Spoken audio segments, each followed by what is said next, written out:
કેમ સર? આ તમને એક્ઝામ્પલ એટલા માટે આપું છું કે તમને ખ્યાલ આવવો જોઈએ મશીનરી હંમેશા ન્યુટ્રલ હોય, એની પાસે કોઈ ઓપ્શન ના હોય. Once you prepare a mechanism, its work automatic. They have no any independent power. Brake પાસે પોતાની રીતે ઊભી રાખવાની શક્તિ નથી. Yes or no? બ્રેક પોતે વાગે, ગવર્નર ની મેચે ફરે. It's require the mechanism. અને આ આખી સિસ્ટમ પેટ્રોલ થી ચાલે છે. શેનાથી ચાલે છે? પેટ્રોલ થી. એ પેટ્રોલ થી ચાલતી ગાડીને માણસ કંટ્રોલ કરે છે. મશીનરી, પેટ્રોલ, એ પેટ્રોલ થી ચાલતી ગાડીને માણસ શું કરે છે? મેનેજ કરે છે. હવે ગાડી ક્યારે એવો દાવો કરે કે હું ના હોઉં તો કેમ ચાલે? પેટ્રોલ એમ કે હું ના હોઉં તો કેમ ચાલે? માણસ એમ કે હું ના હોઉં તો કેમ ચાલે? બોલતા નથી. ઓલ આર ધ કોરિલેટેડ, એકબીજા સાથે. આનું નામ ઓટોમોડ સિસ્ટમ કહેવાય. ઇન્ડિવિડ્યુઅલી કોઈ દાવો ના કરી શકે. માણસે ના કરે, પેટ્રોલ બી ના કરે અને કાર બી ના કરે. યસ કે નો? એવી રીતે આ જે શરીર છે એ મિકેનિઝમ છે. બધામાં એક જ સિસ્ટમ છે. બોલતા નથી. એ કંપનીનું નામ છે નેચર. કોને બનાવ્યું આ મશીન ને? સાહેબ બોલતા નથી. કોને બનાવ્યું? 9 અબજની વસ્તીનું મશીન, એક જ સિસ્ટમ વાળું કે અલગ અલગ? મેન્યુફેક્ચરર જ એક છે. વજન જુદું હોઈ શકે, હાઈટ જુદી હોઈ શકે, કલર જુદી હોઈ શકે, પણ મિકેનિઝમ તો એક જ હોય. કારણ કે એનો મેકર એક છે, કુદરત છે. એ કુદરત આ મશીનને એક્ટિવ રાખવા માટે, ચલાવવા માટે, આ બધા પાર્ટ્સને એક્ટિવ રાખવા માટે એર, વોટર ને ફૂડ આપે છે. મશીન કોનું? હવા, પાણી, ખોરાક કોના? બોલતા નથી. કુદરતના. એ કુદરત જે છે એ આ મશીન અને એને હવા, પાણી, ખોરાક આપે. કેમ? કારણ કે આને જીવતું રાખવાનું છે.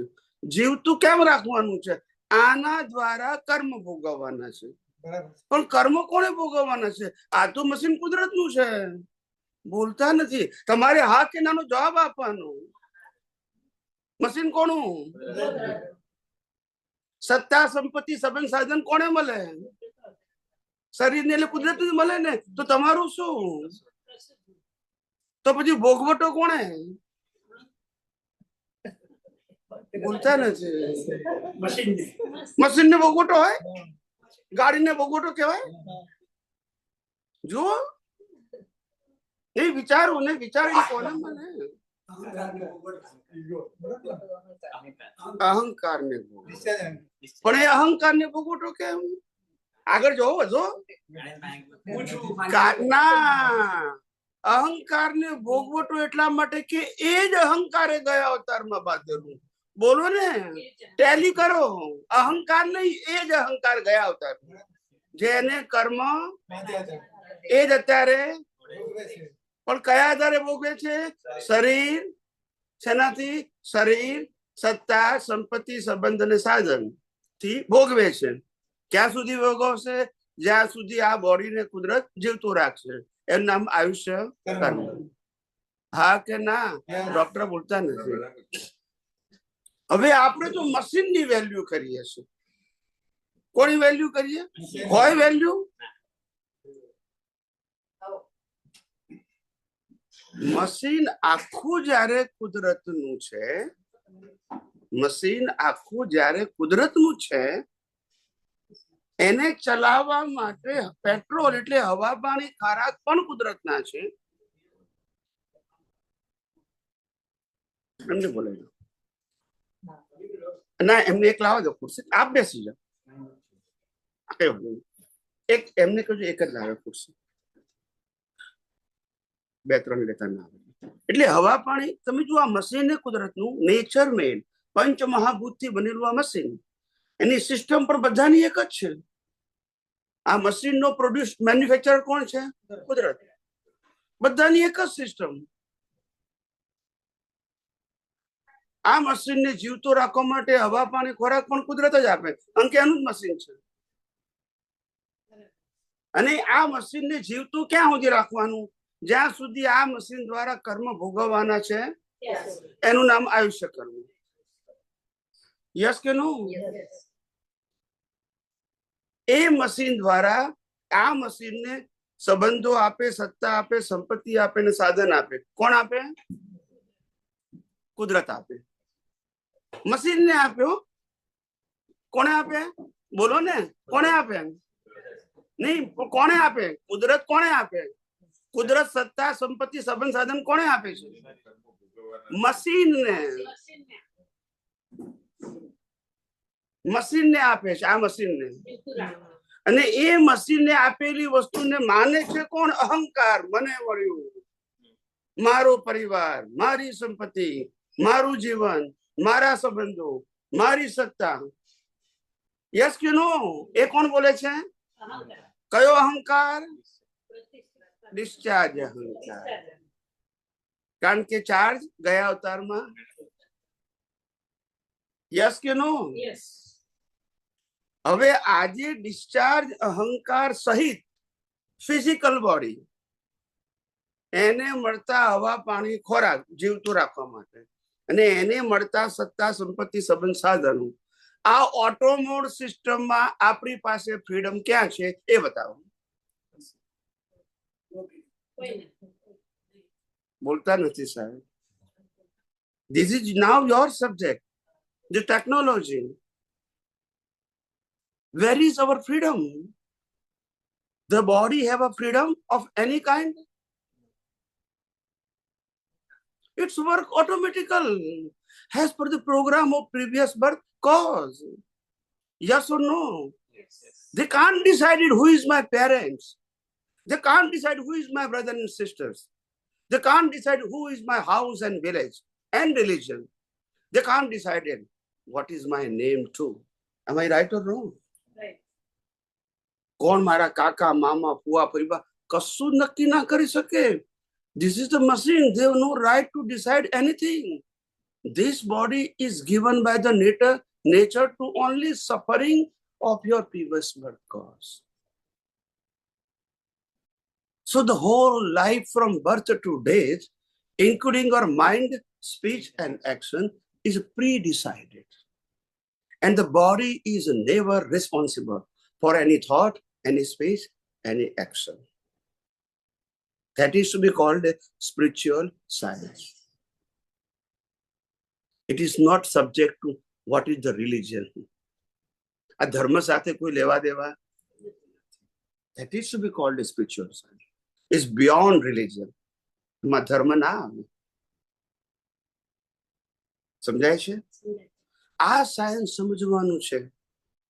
આ વર્લ્ડમાં આપણું કશું નથી. આ વર્લ્ડમાં આપણે નથી અને આપણું નથી. વર્લ્ડમાં ખ્યાલ આવ્યો? વર્લ્ડ એટલે 5 સેન્સીસ થી અનુભવીએ છે, એમાં આપણે નથી અને આપણું નથી. હા કે ના? હવે આપણે નથી અને આપણું નથી, તો ઊંડા ઉતરવાની જરૂર ક્યાં છે? બોલતા નથી. નહીં લેવા દેવાના ડખો દખલ કરો છો. કુદરતને કરવા દો ને, એનું મશીન છે. હવા પાણી ખોરાક એના છે, સત્તા સંપત્તિ સંબંધ સાધન પણ એના છે. આપ્યા છે ભોગવવા માટે, પછી શરીર સહિત બધું લઈ જ લેશે. ઓપ્શન આપણે શું માની બેઠા છે? અજ્ઞાન ક્યાં છે? અજ્ઞાન જે છે એ સંસાર છે, અવસ્થા સંસાર નથી. Circumstances are not સંસાર. but the ignorance is the sansar. They create the new cause. Circumstances are never create the cause. હવે સમજાય છે? લાખો લોકોની હિંસા કરવા છતાં કર્મ ના બંધાય. લાખો લોકોની હિંસા કરવા છતાં કર્મ ના બંધાય. અને કોઈને કીડીને મારવાના ભાવ કરો તોય કર્મ બંધાય. તો what is the difference between the action and ignorance? બોલો ને. તો અજ્ઞાનની વેલ્યુ છે કે ક્રિયાની? ના, આપણે વેલ્યુ કોની બતાવીએ છીએ? હું કરું એ જ. હવે સાયન્સ ક્યારે સમજાશે? આની પ્રોસેસમાંથી બહાર નહીં નીકળો તો સાયન્સ ક્યારે સમજાશે? The machine is create, operate and destroy by the law of nature. હું વારંવાર કહું છું, this machine is created, operated and destroyed by the law of nature. છેલ્લે રહે છે પણ એની પાસે. પંચમહાભૂતનું બન્યું છે અને પંચમહાભૂતમાં વિલીન થાય છે. આમાં કોઈ ઓપ્શન છે? અને આની સાથે જોડાયેલા સત્તા, સંપત્તિ, સંબંધ, સાધન પણ પાછા લઈ લે છે, કારણ કે એને જ આપ્યા છે. This is only for suffering. You can use it, but never honor. ના આપણે થઈ જઈએ છે. આમાં ચમત્કાર શબ્દ ક્યાં આવ્યો? આમાં ડ્રીમ શબ્દ ક્યાં આવ્યો? આમાં મારે કરવાનું, છોડવાનું, બદલવાનું, સુધારવાનું, ફેરવાનું આવ્યું ક્યાંથી શબ્દ? નહીં, શબ્દ ક્યાંથી આવ્યા? સાયન્સમાં આવે આ બધી વસ્તુ? વિચાર કરો, આપણે કયા લેવલે છીએ ને સાયન્સ કયા લેવલે છે? વિચાર કરો. પછી કે છે મને બહુ મહેનત પડે છે. પડે જ ને. ના સમજાયું? ખ્યાલ આવ્યો? મહેનત પડે કે નહીં? અમદાવાદ થી મુંબઈ ટ્રેનમાં જતો હોય માણસ ને આખી રાત ટ્રેનમાં ચાલે તો થાકે કે નહીં? ત્યારે કે આખી રાત ચાલ્યો ત્યારે મુંબઈ આવ્યું અને બીજાને ઊંઘી ગયો તો આવી ગયું મુંબઈ. હવે કોઈ ટ્રેનમાં મહેનત કરે એમાં કરીએ શું આપણે? બોલતા નથી સાહેબ. એટલે સ્વામીજી આ જીવન રૂપી ટ્રેન છે એવું કહેવા માંગો છો? પછી તારે કુદરતે બનાવેલી છે, કુદરત ઓપરેટર છે, એનું બનાવી પણ કુદરતે છે, ઓપરેટર પણ. અને એની સાથે જોડાયેલા સત્તા, સંપત્તિ, સંબંધ, સાધન પણ કોના છે? કુદરતના છે. તારે તો લઈ લેશે, તમારા હોય તો લઈ લે. યસ કે નો?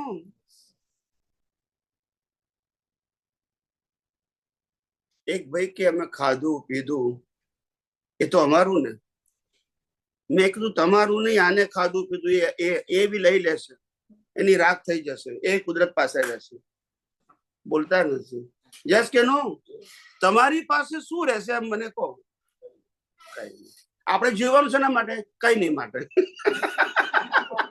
જો ઇટ્સ અ ફની. વિચાર તો ખરા, વિચાર તો ખરા, વિચારો. Think about. શ્રીમદ રાજચંદ્રએ કહ્યું કર વિચાર તો, વિચારો તો ખરા. The world is the puzzle itself. કેવું થયું છે? કોઈએ કર્યું નથી. અને પઝલ ને ડિઝોલ્વ કરવા માટે there are two viewpoints to solve this puzzle. One real and the other is relative. પણ આ વાક્ય તો બોલ્યા દાદા અને આપણે બધા સાંભળ્યું ખરું પણ સમજ્યા નહીં ને. રિલેટિવ નો મતલબ કુદરતી રચના, રિયલ નો મતલબ આત્મા, રિલેટિવ નો મતલબ કુદરત. જે આ દુનિયામાં સ્થૂળ સૂક્ષ્મ કારણ રૂપે જે કઈ પણ દેખાય છે અથવા તો થાય છે એ બધું કુદરતનું છે. ભાવ પણ મિશ્ર ચેતન. જોઈએ શું એમાં? જળ તત્વ એ કોનું છે? અને તમારો ભાવનો ખાલી કોટ લાગે, આત્માની હાજરી ન કહે, પણ છે તો કુદરતનું. તારે તો કુદરત રિઝલ્ટ આપે છે. આત્મા સિવાય તમે કે તમારું આ દુનિયામાં કશું હતું નહીં, છે નહીં અને રહેવાનું નથી, માનવા છતાંય. માટે એક અવતારમાં સમજો કે લાખ અવતારમાં સમજો, આ જ સનાતન સત્ય છે. કેવું સત્ય? કે સનાતન સત્યનો મતલબ ક્યારે બદલાય ને રિલેટિવ સત્યનો મતલબ વારે ઘડીએ બદલાઈ જાય. આજે છે ને કાલે આખું જગત એમાં ભમ્યા. દાખલા આપો ને એ સ્ટેટસમાં રહેવા વાળા અત્યારે કોઈ એવા.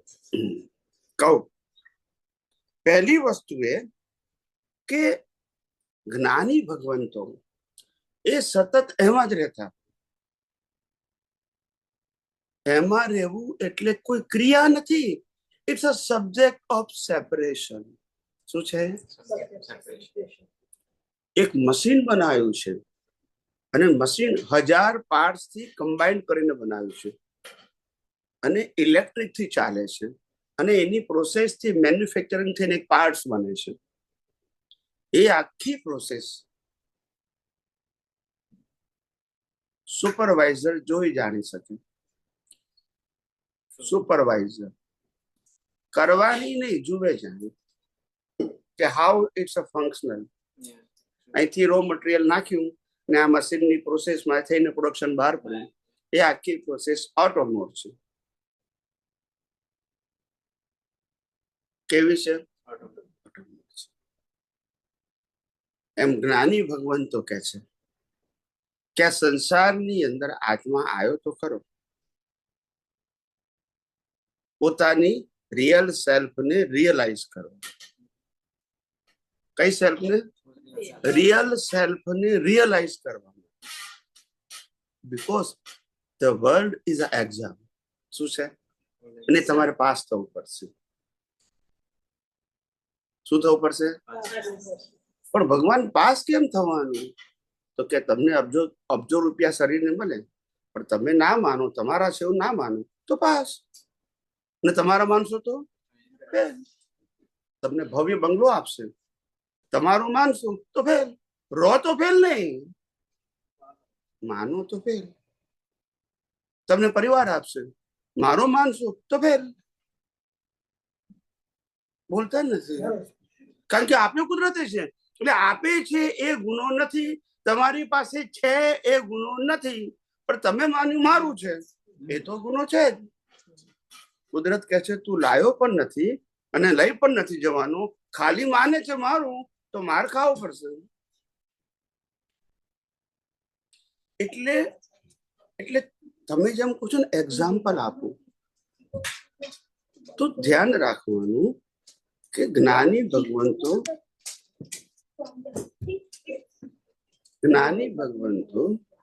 એ જાતે એક્ઝામ્પલ રૂપ હોય, પણ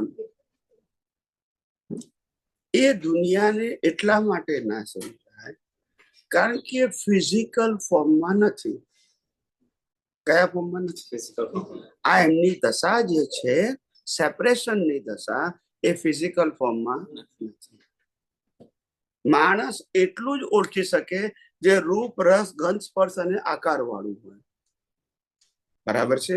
અને આ જ્ઞાન દર્શનનો ઉપયોગમાં રૂપ, રસ, ગંધ, સ્પર્શ અને આકાર નથી. હવે તમે કઈ રીતે જોઈ શકશો? એક યુ કેન રિયલાઇઝ ઇટ, પણ જોઈ શકાય એ અવસ્થા નથી, એ અનુભવ દશા છે. છૂટાપણાની, separate of relative and all the relatives are temporary adjustment and I am permanent. That's it. આ બધું ટેમ્પરરી એડજસ્ટમેન્ટ છે. આજે છે ને કાલે. ઘણાને એમ લાગે કે હું તો શ્વાસ બંધ જ ના થવા દઉં પછી મરી કેમ જવાય, પણ તારા હાથમાં છે. શ્વાસ લેવો આપણા હાથમાં છે. આપણા હાથમાં શ્વાસ હોય તો ક્યારે ઊંઘ આવે જ નહીં. રાતે પછી કોણ લે? બોલતા નથી સાહેબ. છે આપણા હાથમાં કોઈ? માની બેઠા છે. એટલે અનાદિ કાળથી જ્ઞાની ભગવંતો આ જ સમજાવવા માંગે છે. અને જ્ઞાની પુરુષ દાદા ભગવાને કહ્યું કે આ લોકોને વિજ્ઞાન ના સમજાવ્યું માટે આ બધી વસ્તુ મારે આપવી પડી. એવું કેટલી વખત બોલ્યા, પણ તો એમને જે વસ્તુ આપવી પડી એને લોકો વિજ્ઞાન માનવા માંડ્યા. બોલતા નથી. યસ કે નો? હવે શું થાય? એ પોતે કે છે કે આ બધા માઇનસ માર્ક વાળા મને ભેગા થયા, હવે એને વિજ્ઞાન આપું તો પણ સમજી શકે એમ? એ લોકોનું લેવલ ઓફ અન્ડરસ્ટેન્ડિંગ જ નથી. How they accept it? કારણ કે આ ફિઝિકલ વસ્તુ નથી. It's a subject of vision. વારંવાર કહું છું કે વિઝન નો પ્રશ્ન છે. આધ્યાત્મ માર્ગ એ દ્રષ્ટિનો વિષય છે. મન વચન કાયાનો વિષય જ નથી. વારે ઘડીએ મન વચન કાયા, વારે ઘડીએ મન વચન કાયા ગયા, વારે ઘડીએ આવી ગયા વચ્ચે. મેં કીધું એનો વિષય જ નથી તો પછી મેં કેટલી વખત કીધું છે આધ્યાત્મ વિજ્ઞાન એ મન વચન કાયાનો વિષય. મન વચન કાયા ને તેની અવસ્થા માત્ર. પછી આપણો વિષય કઈ રીતે હોઈ શકે? આપણો વિષય ક્યારે હોય કે આપણો કંટ્રોલ હોય? મન વચન કાયા શું કરવાનું? પણ આપણો વિષય જ નથી. આ મશીન છે કુદરતનું અને ઓપરેટ બી એ જ કરે છે. But Swamiji, for a new mumukshu, operate એ કરે છે, that could be a Sanatan Satya, પણ realize નથી થતું. People don't understand it. But whatever, અજ્ઞાનતા છે કે જે પણ હોય કે ના હું જ ચલાવું છું ને મેં જ વિચાર્યું, મેં જ બધા ડિસિઝન લીધા. That is the kind of feeling આવી એમ અંદર. હું સમજી ગયો. બરાબર છે. માણસ જન્મે પછી બાળપણ થાય, યુવાની થાય, આધેડ ઉંમરના થાય, સિનિયર સિટીઝન થાય, સુપર સિનિયર સિટીઝન થાય, પછી 90-95 વર્ષના થાય. હવે ખબર પડે કે 4-6 મહિના માંડ નીકળે એવા છે. એ વખતે એનો મોહ કેટલો હોય? બોલો, હું મોહની વાત કરું છું. કેમ? શરીર તો છે. At that time he feels નહીં, કે એના શરીર- હાથમાં તો કોઈ છે જ નહીં. શરીર તો છે, આત્માય છે, પણ મોહ કેમ નથી? એ ટાઈમે કહું છું ને શરીર એટલું ઢીલું થઈ ગયું કે એને એવું લાગે છે કે હવે મારે તો કરવાનું છે જ નહીં. તો So he શરીર given up everything. તો શરીરને મોહ છે. ના, શરીરને આ તો આમ આમ કોઈ જગ્યાએ કાન તો પકડવાના નથી. કોઈ જગ્યાએ વાત ટેલી ખ્યાલ આવ્યો? જ્યારે એને ખબર પડે છે કે ખરેખર આ જે ક્રિયા થતી હતી એને હું માનતો હતો, હવે ખબર છે કે આ ક્રિયા શરીર દ્વારા થતી હતી અને શરીર દ્વારા સંજોગોને શક્તિ કુદરત આપતા હતા. હવે મારી પાસે શરીર છે પણ સંજોગોને શક્તિ. ખ્યાલ આવ્યો? આપણે તો યુવાનીમાં કહીએ કે પકવાન ખાવ, ખ્યાલ આવ્યો? વિટામિન વાળી વસ્તુ ખાવ, નટ્સ ખાવ. 90 વર્ષના કે નટ્સ ખાવ, પચવા જોઈએ ને ભાઈ. હવે મશીન ગયડું થઈ ગયું, હવે એડજસ્ટ ના કરી શકે. તો પછી તો જે જ્ઞાન એને 90-95 વર્ષે થાય છે, ભલે આધ્યાત્મિક જ્ઞાન નથી પણ મોહ તો ઉતરે છે ને માર થઈને. That is be called maturity of જ્ઞાન, but in some extent, not fact. એવી રીતે જ્ઞાની ભગવંતો કેટલા અવતારોથી માર ખાતા ખાતા જ્ઞાની થયા છે. એમને એમ નથી થયા, ચમત્કાર નથી થયો. એને કેટલી બધી વસ્તુઓ રિયલાઇઝ કરી ઇન પાસ્ટ બર્થ. ત્યારે ખબર પડી કે vote is the fact of universe. આ કઈ ચોપડીઓ વાંચી ના આવે, રિયલાઇઝ કરવું પડે. ખ્યાલ આવ્યો? Realise by yourself. દુનિયા આની યાદ રહેશે, અનુભવ તમારે કરવાનો છે. એ અનુભવને આધ્યાત્મ કહેવાય છે. નોલેજને નહીં, ક્રિયાને નહીં, સ્પીચને નહીં, થોટને નહીં. એ વિઝન છે. શું છે? અને જેવી દ્રષ્ટિ એવી સૃષ્ટિ બદલી શકાય, દ્રષ્ટિ બદલી શકાય. ક્રિયા ના બદલી શકાય પણ અકર્તા થઈ શકું ને. વસ્તુ ના બદલાય પણ માલિકી ભાવ તો કાઢી શકું ને. દેહ ના બદલાય પણ દેહાદ્યાસ તો કાઢી શકું ને. એ દ્રષ્ટિનો વિષય છે, અવસ્થાનો વિષય.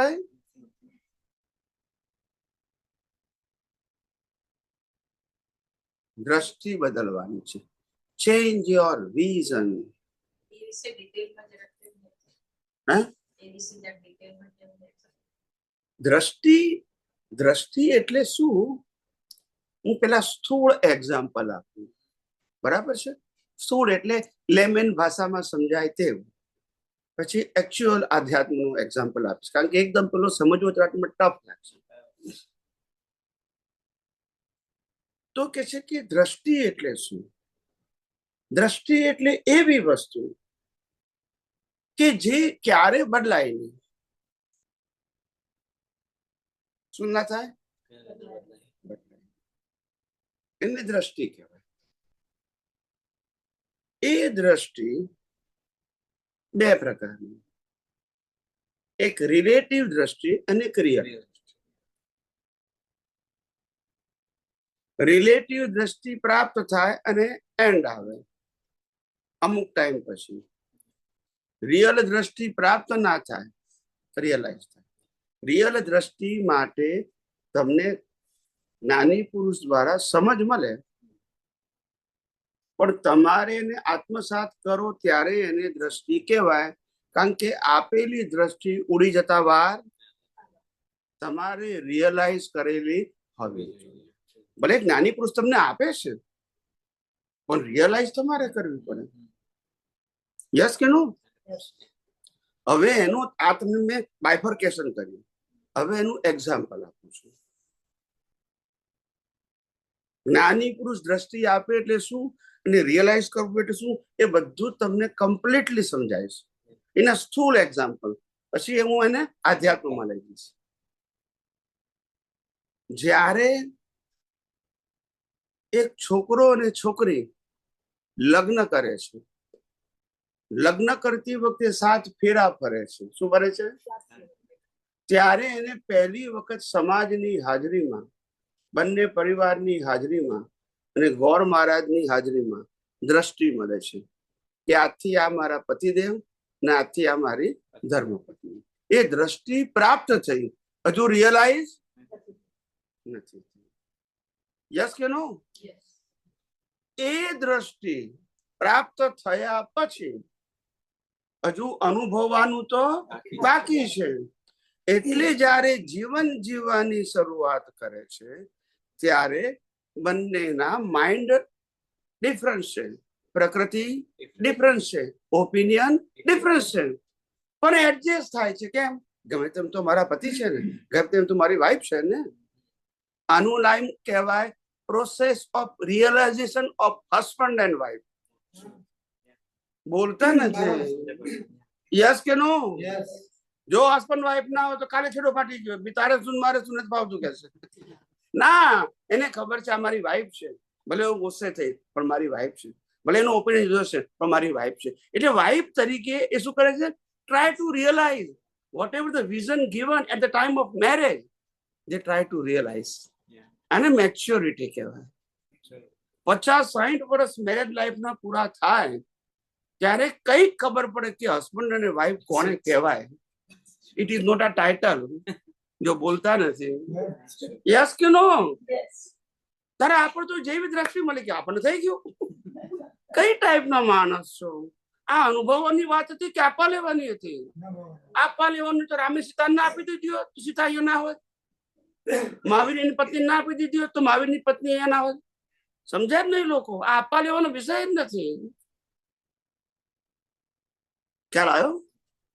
જ્ઞાની પુરુષ નિમિત્ત રીતે આપણને આપે તે આપણા જ પુણ્યથી, પણ આત્મસાત તો આપણે જ કરવું પડે. એક વસ્તુ ધ્યાન રાખો, આપેલી કોઈ પણ વસ્તુ પરમેનન્ટ ના હોય. મહાવીરે આપી હોય તો પણ આપેલી છે ને, આપણે રિયલાઇઝ.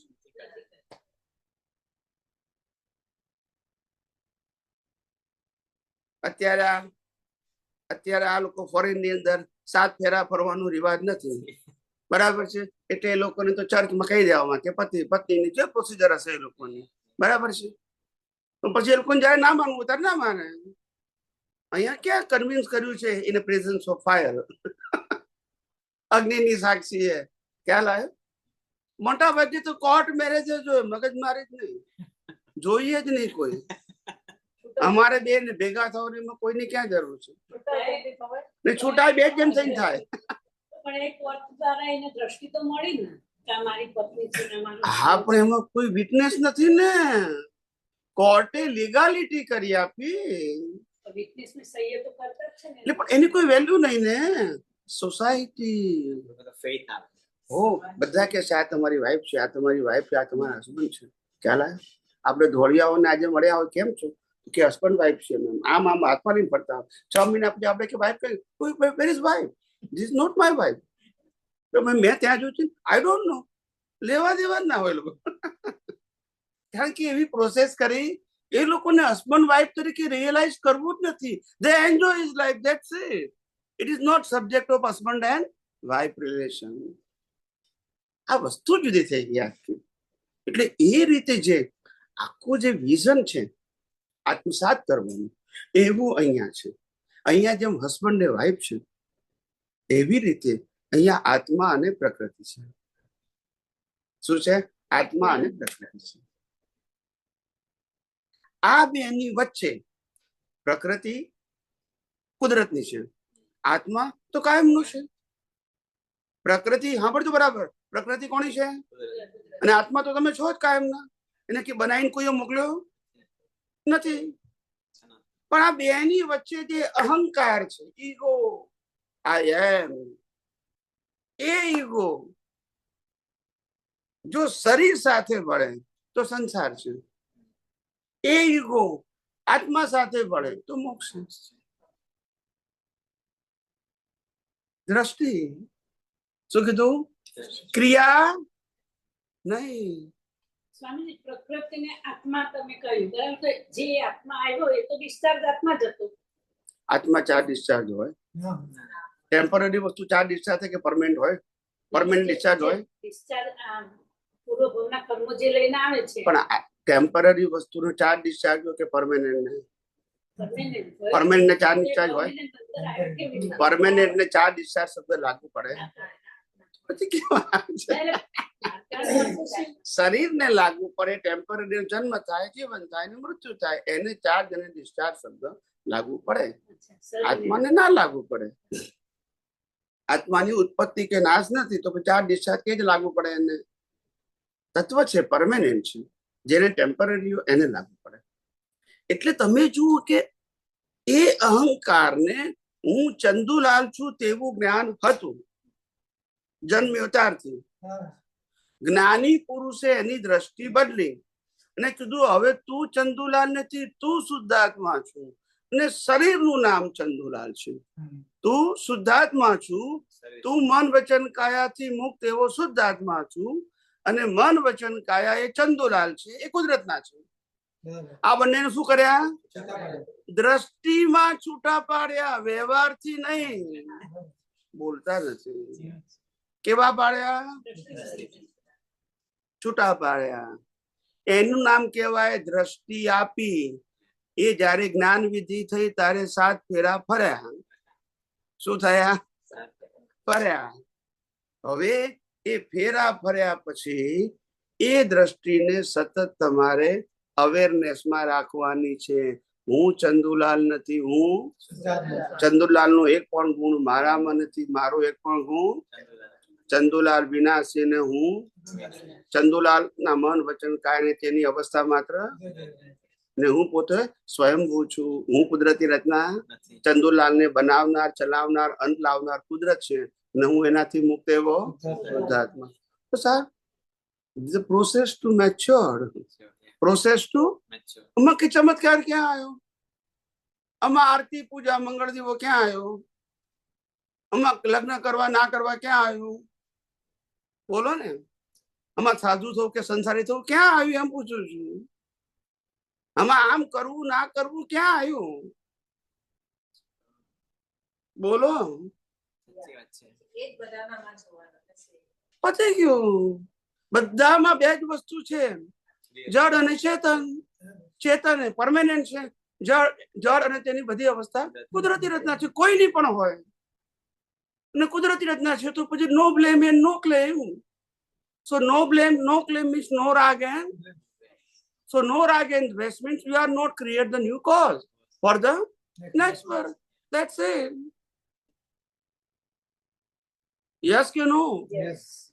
તો સ્વામીજી આપે કીધું કે દ્રષ્ટિ આપી છે, હવે એને આત્મસાત કરવાની છે. સો there is a time gap, there is a process.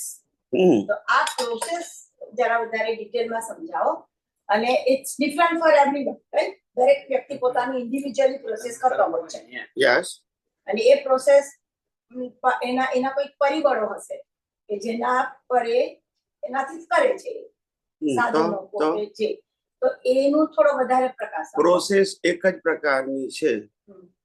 જેમ શરીરે મેરેજ કર્યા ત્યારે બીજું શરીર મળ્યું, બરાબર છે, એ રિલેટિવ સત્ય છે. એ જ અહંકાર આત્મા સાથે મેરેજ કરે એટલે બાકીના સબ્જેક્ટ એના પૂરા થઈ ગયા. શરીર સાથેના સબ્જેક્ટ એના પૂરા થઈ ગયા, છૂટાછેડા થઈ ગયા. બસ. If they marry with the soul, there is no subject of mind, speech and action. So this is the subject of separation. Body રહેવાનું, મન વચન કાય રહેવાના, સંજોગો રહેવાના, બરાબર છે. પણ કુદરતી I don't need any kind of opinion. Opinion ની જરૂર નથી કશી. It's happen. It's a program. Yes. પ્રોગ્રામમાં આપણે શું કરવાનું? ન જાણ્યું જાનકી નાથે કાલે સવારે વશિષ્ઠ ને વિશ્વામિત્રો દાઢીવાળા બધા આયા હતા. બધાએ મુહૂર્ત કહ્યું, બધાનું ફેલ થયું. અને આજના જ્યોતિષ સાચા પડશે. પેલા લોકો ફેલ થયા, ના સાચા પડશે. દુનિયા ચલતી હે ચલાને વાલા છે. આવું છે. લોભિયા હોય ત્યાં જુતારા ભૂકે. વિચાર તો કરો, આનું આ જ ચાલે દુનિયામાં. લોભ છે ને. માણસને એમ થાય છે કે લક્ષ્મી બુદ્ધિથી આવે છે.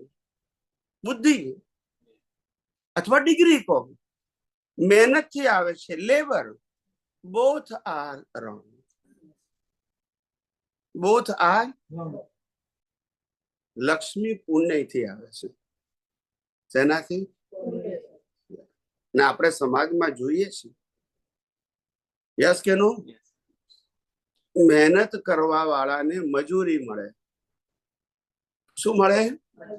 મહેનત કરવા વાળાને મજૂરી મળે. બુદ્ધિશાળીને સેલરી મળે, બોલતા નથી. અને પુણ્યશાળીને પ્રોફિટ મળે. બુદ્ધિની જરૂર નહીં પ્રોફિટમાં, બોલતા નથી. એ બુદ્ધિશાળી માણસો હાયર કરે, બોલતા નથી. હા કે ના તો બોલો. અત્યારે પેલો છે ને, આ શું નામ એનું, એલન મસ્ક. એલન મસ્કમાં બુદ્ધિ છે એવું નહીં માનવાનું. એ બુદ્ધિશાળી માણસોને હાયર કરે છે. એનામાં હોય તો સીઈઓ, રાકેટની જેજ ના થઈ જાય સીઈઓ, આટલો પગાર આપવો પડે. એને પ્રોપર માણસ મળે એનું લક્ષ્ય. પણ એટલે બુદ્ધિ પેલા નહીં અને પુણ્ય પેલા નહીં. એલન મસ્કની પુણ્ય, આની બુદ્ધિ, અને એના અંતે કરનારા માણસો લેબર કરે. લેબર વાળાને મજૂરી મળે, બુદ્ધિશાળાને સેલરી મળે, અને પેલાને પુણ્યશાળીને પ્રોફિટ.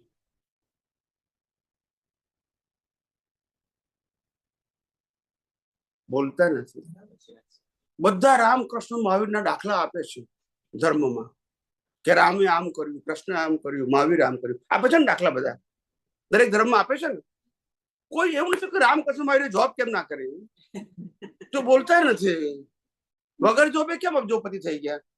જો બોલતા નથી. કોઈ કેમ નથી ઉભાવતું કે રામે ક્યારે જોબ કેમ ના કરી, કૃષ્ણએ જોબ કેમ ના કરી, મહાવીરે જોબ કેમ ના કરી?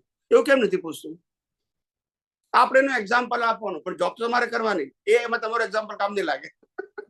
આ અડધું અડધું હોય. પુણ્યશાળી માણસો હતા, દે આર લકી મેન. સમજાય છે? લકી મેન એટલે રાજાના ઘરે જન્મ થયો. હા, પણ કેમ? પુણ્ય. તો પછી આપણે ભણવાની અને મજૂરીની વેલ્યુ ગણી છે, પુણ્યની વેલ્યુ. એ પુણ્ય એવા હતા કે એને મજૂરી જ ના કરવી પડે, ભણવું ના પડે. એનાથી બિયોન્ડ. તમને રતન ટાટાનું નામ સાંભળ્યું હશે. રતન ટાટા જયારે ભણતા હતા, એને ઓટોબાયોગ્રાફીમાં છે, એને લેક્ચરમાં પણ કીધું છે. એને કીધેલું કે હું જયારે ગ્રેજ્યુએટ નું ભણતો હતો ત્યારે મને બધા વિચારો બહુ આવતા હતા કે ગ્રેજ્યુએટ થયા પછી શું કરવું એમ. હું ભણતો હતો જયારે છેલ્લા વર્ષમાં, ત્યારે મને થાય કે પછી શું કરવું. એટલે પહેલા એમ થયું કે કઈ જોબ કરવી, કોઈ સારી કંપનીમાં જોબ કરવી, એવું થયું. પછી બીજું એમ થયું કે નાનો મોટો ધંધો કરવો, એવું બી થાય ને, કોઈની પાસે આઈડિયા હોય તો કરી બી શકે, એન્ટરપ્રિન્યોરશિપ. પછી કે છે મેં બહુ મંથન કર્યું at that age, okay, when I am too young at that time. મેં અંદર વિચાર કર્યો કે જે કામ પૈસાથી થતું હોય એ કામ આપણે કરવાની જરૂર નથી. એના શબ્દો સાંભળજો છે, આ વિડીયો પણ છે. જે કામ પૈસાથી થતું હોય તે આપણે કરવાની જરૂર નથી. આપણે એવું મેનેજમેન્ટ કરો કે પૈસાથી કામ થાય, એ માણસો મળી આવે અને આપણને પ્રોફિટ મળે, પેલાને સેલરી મળે. ના સમજાય? એટલે બુદ્ધિશાળી માણસો જે કામ કરે એ મારે નથી કરવું. I can manage. સમજાય છે? આધ્યાત્મમાં એવું કોઈ ખરું કે એ જ છે, આધ્યાત્મમાં એ જ છે. મજૂરી કરનારો આ છે અને પોતે માને છે હું મજૂરી કરું છું. બોલતા નથી. સંસાર ભોગવે આ, અને આના દ્વારા પેલો અહંકાર ભોગવે અને પોતે માને છે કે હું ભોગવું છું. એ તો મજૂરી છે. યસ કે નો? અજ્ઞાનતા એ જ તો મજૂરી છે આધ્યાત્મમાં. મારે આમ કરવું પડશે, આમ કરવું પડશે, આમ કરવું પડશે, આમ માનવું પડશે, એ તો મજૂરી છે, એ તો અજ્ઞાન છે. અને એના આધારે તમને પુણ્ય બંધાય છે. શું બંધાય છે? ભાઈ ધાર્મિક ક્રિયા કરો કરતા ભાવે તો પુણ્ય, પણ અકર્તા ભાવે થશે તો મોક્ષ મળશે, એ કોઈ કહેતું નથી. જો બોલતા નથી, ટેવ પડી ગઈ છે. મેં તો સવાર સાંજ 2 ટાઈમ આરતી ઉતારું છું, હું તો 2 ટાઈમ મંદિર જાઉં છું, હું તો આટલી માળા ગણું છું. આમાં ને એમ જ રહી ગયા આપણે. સ્વામીજી રતન ટાટાજીએ એવું કહ્યું કે આ પૈસાથી જે કામ થાય એ મારે કરવું નથી, પણ એ પૈસા કામ કરવા માટે પૈસાની જે જરૂર છે એ ક્યાંથી લાવે છે? એની પાસે શું હોય એટલે કે એને તો કરવાના જ ને પૈસા. બધું થાય. પૂરું કરજે. આ દુનિયામાં તમે પ્રોજેક્ટ લઈને જાઓ એટલે લોન આપનારા તૈયાર જ છે. કેમ આમ કરો છો?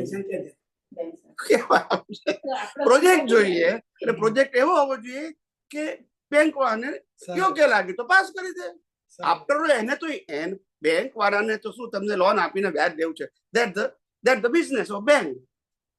આપણે મોક્ષ માટે લોન ક્યાંથી લેવી? મોક્ષ માટે લોન ક્યાંથી લેવી? આપણે જ આ મોક્ષ માટે આ સંસારમાં ભરીએ છીએ તો મોટી લોન છે. એ લોન ને પછી બીજા અવતારમાં રીપે કરીએ છીએ. એ નથી જોતી તો પછી તમે હવે નવા પાપ પુણ્ય ના બાંધો ને. એ તો લોન છે. મોક્ષે જવા માટે લોન ની જરૂર નથી. સંસારમાં સગવડો ભોગવવા માટે લોન ની જરૂર છે. એટલે ત્યાં પાપ પુણ્ય ની જરૂર છે. સંસાર ભોગવવો હોય એને, જેને આત્માનું સુખ અનુભવ એને લોન ની જરૂર નથી. એટલે બુદ્ધિની પણ જરૂર નથી, લેબરની પણ જરૂર નથી. હવે તમારે બુદ્ધિ લેબર માં જાઓ તો સંસાર જ છે બાય એની એંગલ. હું શુદ્ધાત્મા છું તો મને શું વાંધો છે? રતન ટાટા છે એ લેબર એ નથી કરતા અને બુદ્ધિશાળી એ નથી, એ પુણ્યશાળી છે. એટલે જે લેબર કરે છે એને ક્રિયા કહેવાય. ખ્યાલ આવ્યો? અને જે સેલરી મેળવે છે એ પુણ્યશાળી કહેવાય. એ લોકો એજ્યુકેટેડ કહેવાય. શું કહેવાય? ને રતન ટાટા પુણ્યશાળી કહેવાય. એમ આપણે અહીંયા શુદ્ધાત્મા છે, ખ્યાલ આવ્યો ને, એ અહીંયા ઘડી પુણ્યશાળી છે. એને કઈ કરવાનું નહીં, એની હાજરીમાં આ કરે. યસ કે નો? આના માટે પાછા બીજા કરે જો બોલતા નથી. યસ કે નો? કેવી સિસ્ટમ છે જો સમજાય? હવે તમે કહો કે આ બધું ચોપડીમાં કેમ નથી, પણ ના હોય. મારે ચોપડીનું થોડું બોલવાનું છે ગોકેલું. પણ સ્વામીજી એ કશું વ્યવહારમાં તો ઉતરતું જ નથી કશું. હે આ વ્યવહારમાં તો આ મોક્ષ ને એ બધું કશું ઉતરતું જ નથી, આવતું જ નથી. એટલે જે પ્રમાદ કહીએ છીએ ને આપણે એવું થઈ જાય છે. એ તો થાય તો ખરું જ ને. હા. હવે આણે આવું કર્યું, આણે આવું કર્યું, આમ થયું તેમ થયું, એ તો ચાલુ જ હોય છે. આની આજ તો દશા બેસી ગઈ છે. પ્રકૃત મન વચન કાયા ને તેની અવસ્થા માત્ર કુદરત રીતે એવું દાદા ભગવાન કે ખરા, પણ આપણે માનવાનું જો બોલતા નથી. સ્વામીજી એટલે એક મિનિટ, એક ભાઈએ મને કીધું, મને કે અમે રામ કસમ આવીને આટલા વર્ષોથી ભજવીએ છીએ, 50-60 વર્ષથી, છતાં ક્યારે દર્શન કેમ નથી આપતા? આવું મને વર્ષો પહેલા પૂછ્યું હતું, 25-30 વર્ષ પહેલા બોમ્બેમાં કે સુરતમાં, યાદ નથી મને. ખ્યાલ આવ્યો? ભણેલા ગણેલા માણસ આપણા હિન્દુસ્તાનમાં તો ભણેલા ગયેલા ભક્તિ કરતા જ હોય છે, મંદિરોમાં જતા હોય છે, કે નવી વસ્તુ નથી. તો એ લોકોએ પૂછ્યું હતું મને, તો મેં કીધું તમારી ભૂલ ક્યાં છે એ બતાવો. તમે ભગવાનને તો માનો છો, એમાં કોઈ ક્વેશ્ચન નથી, પણ ભગવાનનું માનતા નથી. દાદાને તો માનો છો, પણ દાદાનું હવે આમાં દશા પ્રાપ્ત થાય કે બેહે? સમજણ વગર બેસતું નથી. પછી શું કરવાનું?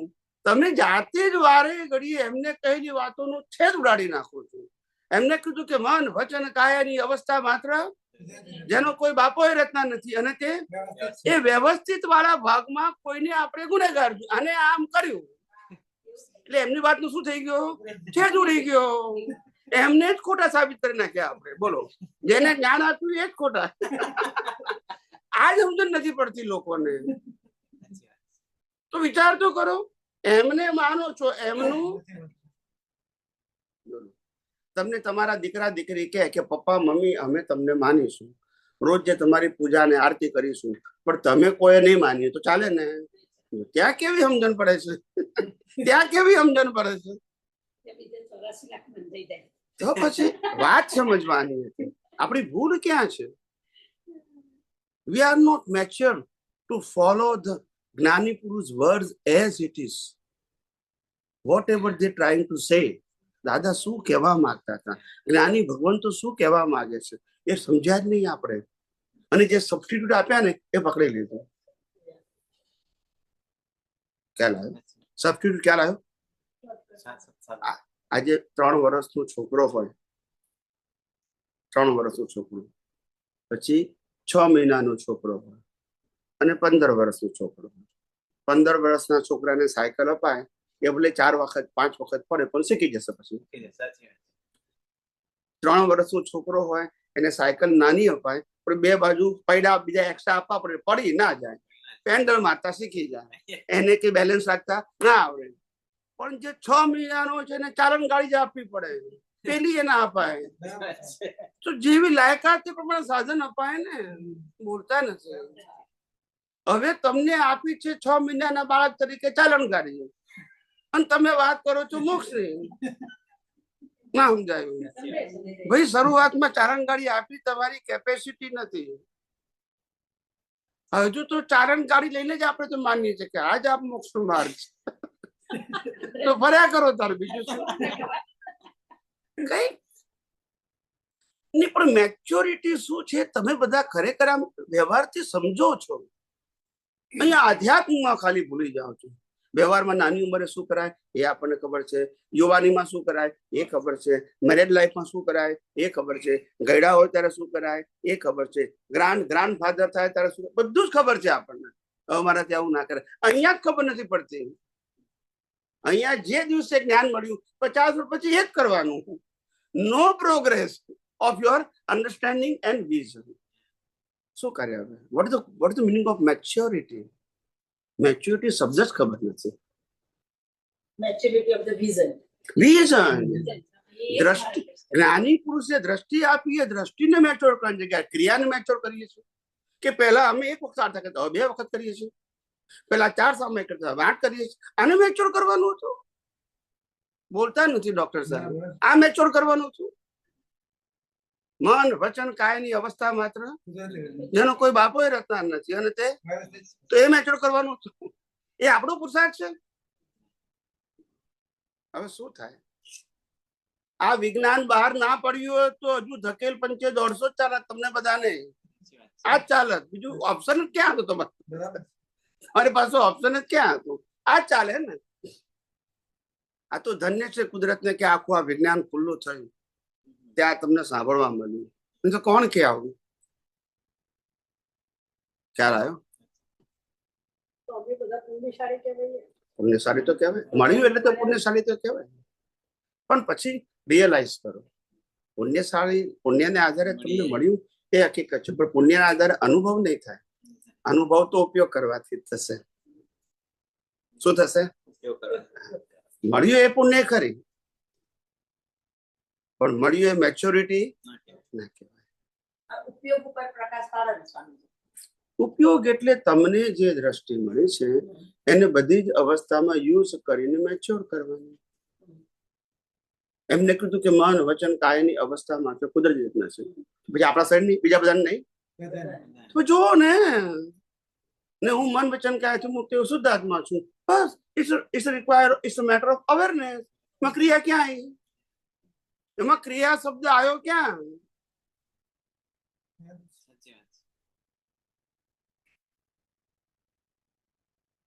આપણે જાગૃતિ શબ્દ ને ક્રિયામાં મૂકી દીધો. એટલે લાઈન ઓફ ડિમાર્કેશન ને જ આપણે વધારે પ્રોપર રાખીને પછી આપણે એનું અવેરનેસમાં રહેવાનું છે. યસ, એ જ લાઈન ઓફ ડિમાર્કેશન રાખવી, એ જ અવેરનેસ. એ જ અવેરનેસ. પ્રકૃતિનું એક પણ ગુણ મારામાં નથી, મારો એક પણ ગુણ ગુણે કરી બંને સર્વથા સામીપ્ય ભાવને લઈને ભ્રાંતિ ઉત્પન્ન થાય છે. એના ગુણમાં પહેરી ગયા, એનું નામ સામીપ્ય ભાવ. એનાથી પછી ભ્રાંતિ ઉત્પન્ન થાય. મારે આમ કરવાનું, મેં આમ ના કર્યું, પાછી ભ્રાંતિ ઉત્પન્ન થાય. યસ કે નો? સ્વામીજી, નિગોદમાં જે જીવો રહેલા છે એ એકેન્દ્રિય કહેવાય છે. હા, બોલો. જૈન ધાર્મિક દ્રષ્ટિ, હા, બોલો બોલો. પછી અધ્યાત્મ દ્રષ્ટિથી એકેન્દ્રિય જીવ જીવ જ છે ને, આત્મા હોય છે, આત્મા છે એનું બોડી છે. આત્મા અને જળ તત્વ બે જ છે ને. હા, તો પણ એકેન્દ્રિયમાં બે જ હોય ને. તો પછી હવે એ જ્યારે એકેન્દ્રિય સ્વરૂપે પૃથ્વી પર આવે ખરો, તો એને એ વખતે કોઈ ભાવ હોતો નથી, તો એ તરત કેમ પાછો મૂકશે નહીં જતો? અને પછી એકેન્દ્રિય પછી દ્વિઇન્દ્રિય, ત્રિઇન્દ્રિય, એમાં કેમ? પ્રોસેસ છે, એ કુદરતી પ્રોસેસ પ્રોસેસ છે. હા, અને પછી આપણને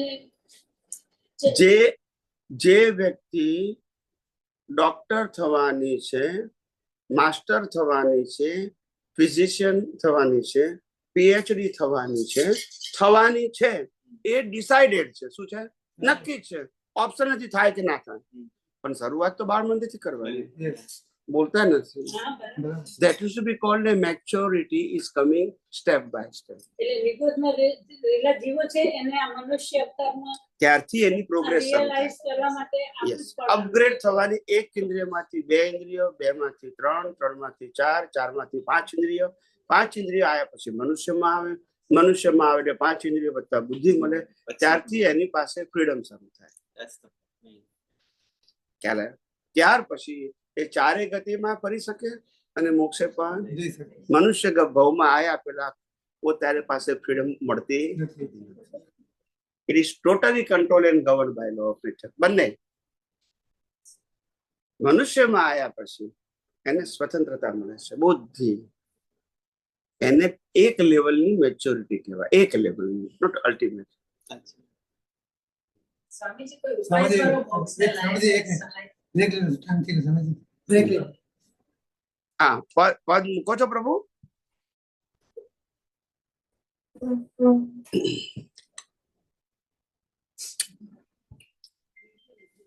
એટલે આ જગતને ડિટેલમાં સમજવાનું નથી, સિદ્ધાંતથી સમજવાનું છે.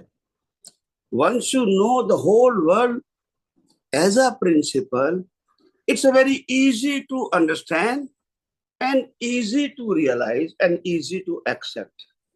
But once you go the detail, then you create the so many confusion in your mind. એક વ્યક્તિની પ્રકૃતિને કુદરતી રચના જોવી with proper scientific understanding A easy છે, પણ એક વ્યક્તિની પ્રકૃતિના ટ્રાન્ઝેક્શનને કુદરતી રચના જો ટફ છે, કારણ કે તમે ડિટેલિંગમાં જાઓ છો.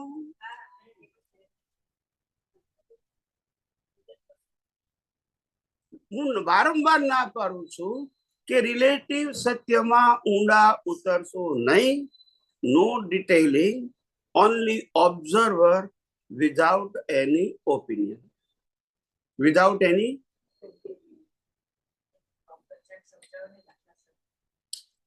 એટલે તમારે કોઈ પણ પ્રકૃતિમાં ડિટેલિંગમાં નથી જવાનું. કેમ આમ કરે છે, સારું અથવા ખરાબ, ગમતું અથવા લાભ અથવા નુકસાન વાળું, પણ ડિટેલિંગમાં ના જાઓ. એ પ્રકૃતિને માત્ર કુદરતી રચના જુઓ વિધાઉટ ઓપિનિયન. કારણ કે ડિસ્ચાર્જ છે. શું છે? It's a programme. તમારા ઓપિનિયનની કોઈ જરૂર નથી. and everything is happen in all prakriti. It's happen automatically. અને એનો કંટ્રોલર ટુડે કુદરત છે. ટુડે ખ્યાલ આવ્યો? એ પ્રોગ્રામ બનાવ્યો તમે, પણ એ પ્રોગ્રામને ઇમ્પ્લિમેન્ટ કરાવે છે કુદરત. Right now it is control and govern by law of nature. એ પ્રોગ્રામ તમે બનાવ્યો છે પ્રીવિયસ બર્થમાં in a terms of cause. એની ઇફેક્ટ કુદરત આપે છે, અને એ ઇફેક્ટ માટે શરીર, સંજોગો અને શક્તિ કુદરત આપે છે. તમે કુદરત જે આપે છે એ તમે ભોગવી લો, પછી લઈ લેશે. That the universal truth. So, એમાં મોક્ષને લાયક અને સહાયક માટે દ્રષ્ટિમાં સતત જીવો ભાવના. આ જ કુદરતી રચના જુઓ, અને શુદ્ધાત્મા છો એ લક્ષમાં રાખવાનું, જોવાનું નથી. ઘણા બધા કહેતા હતા શરૂઆતમાં કે સ્વામીજી શુદ્ધાત્મા જોવાનું અમને શીખવાડવામાં આવે છે, તો એ બરાબર છે. શુદ્ધાત્મા જોવાનું જે પણ કહેતા હોય એને વાત બાજુ મૂકી દો. તમે મને જવાબ આપો કે તમે શુદ્ધાત્મા બીજાનામાં કઈ રીતે જુઓ છો, એક્સપ્લેન. તો જવાબ, તો પછી એ વાત બોલો શું કામ? જેને રૂપ નથી, રંગ નથી, ગંધ નથી, સ્પર્શ નથી, આકાર નથી, કેમ ના જોશો? માટે મેં કીધું હું શુદ્ધાત્મા છું, ચેતન છું, અવિનાશી છું, અનંત શક્તિ વાળો છું, એવું માત્ર લક્ષમાં જ રાખવાનું છે. અને એવો આત્મા બધામાં છે, એમાં કોઈ ડિફરન્સ. જે ડિફરન્સ છે એ પ્રકૃતિમાં છે, પણ એ પ્રકૃતિની કોઈ પણ એંગલ ને કુદરતી રચના જોવાનું છે. એટલે ત્યાં પણ સિક્વન્સ થઈ ગઈ. ડિફરન્સીસ નથી.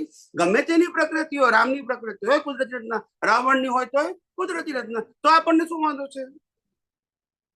જ્યાં તમે ડિટેલિંગમાં જાઓ તો પઝલ છે ને. ડિટેલિંગમાં જવાનું જ નહીં. જેને સંસાર માળવો છે એને ડિટેલિંગમાં જવું જોઈએ, પણ જેને મુક્ત થવું છે એને they don't require the opinion good or bad. Everything is expired. બધું અંત થઈ રહ્યું છે. શું થઈ રહ્યું છે? સ્વામીજી દાદાએ સૂત્ર આપ્યું આપણને, બન્યું તે ન્યાય, તો એને આપણે કુદરતી રચના સાથે સરખાવી શકીએ. બન્યું તે ન્યાય શબ્દ તમે જે બોલો છો ને, અથવા તો માનો છો, એમાં થાય છે શું? જ્ઞાની પુરુષ દાદા ભગવાને, અમે તો જાણીએ છીએ કે કેટલા બધા ઓપ્શન આપ્યા છે એમાં. તમને તો એક સૂત્ર મળી ગયું, બરાબર છે, ચોપડીમાં વાંચી કોઈને કહેવાથી, પણ તમને ખબર નથી કે આ સૂત્રની પાછળ સેમી સૂત્રો કેટલા બોલ્યા છે. This is not a sentence, one sentence. એટલે સબ સેન્ટેન્સ કેટલા છે એ તમને ખબર નથી, અને એને આધારે પઝલ થાય છે. એ પાછી વાતોમાં આવે, પાછી તમને કહેવામાં આવે કે ભાઈ શું બોલ્યા તમે? બન્યું તે ન્યાય. બરાબર છે. હવે બન્યું તે ન્યાય, પછી ન્યાય ખોલવાનું. એ ન્યાય કોને કર્યો? બન્યું તે ન્યાય, બરાબર છે. આ ન્યાય કોને કર્યો? કુદરતે કર્યો. તો પછી સામાયિક પ્રતિક પણ ક્યાંથી આવશે? ના, તમે લિંક જુઓ તો મારી ભૂલ, મારી માફ, એ પછી ક્યાંથી આવશે? બોલો ને, જો બોલતા નથી પછી તો પછી એ વાત કરી છે ને. પણ તમે તમે હું શું કહેવા માંગુ છું કે મલ્ટિપલ ઓપ્શન આપ્યા છે, તમને વિજ્ઞાન કેવી રીતે ખબર પડશે? અચ્છા, તમે એ બી સાંભળ્યું છે પછી કે બન્યા પહેલા વ્યવસ્થિત ના ક્યાં બન્યા પછી? યસ કે નો? જે બની જાય એને બની જાય પછી આ કીધું છે, છે. આ તમે સાંભળ્યું હશે. અને આપવાણીમાં છે પાછું એમને કીધું કે પ્રયત્ન પણ કુદરતી રચના છે. તમે કઈ રીતે વિજ્ઞાનને સમજશો? બોલો ને ચોપડીમાંથી. તમે ચોપડીમાંથી વિજ્ઞાન કઈ રીતે સમજશો? બોલો.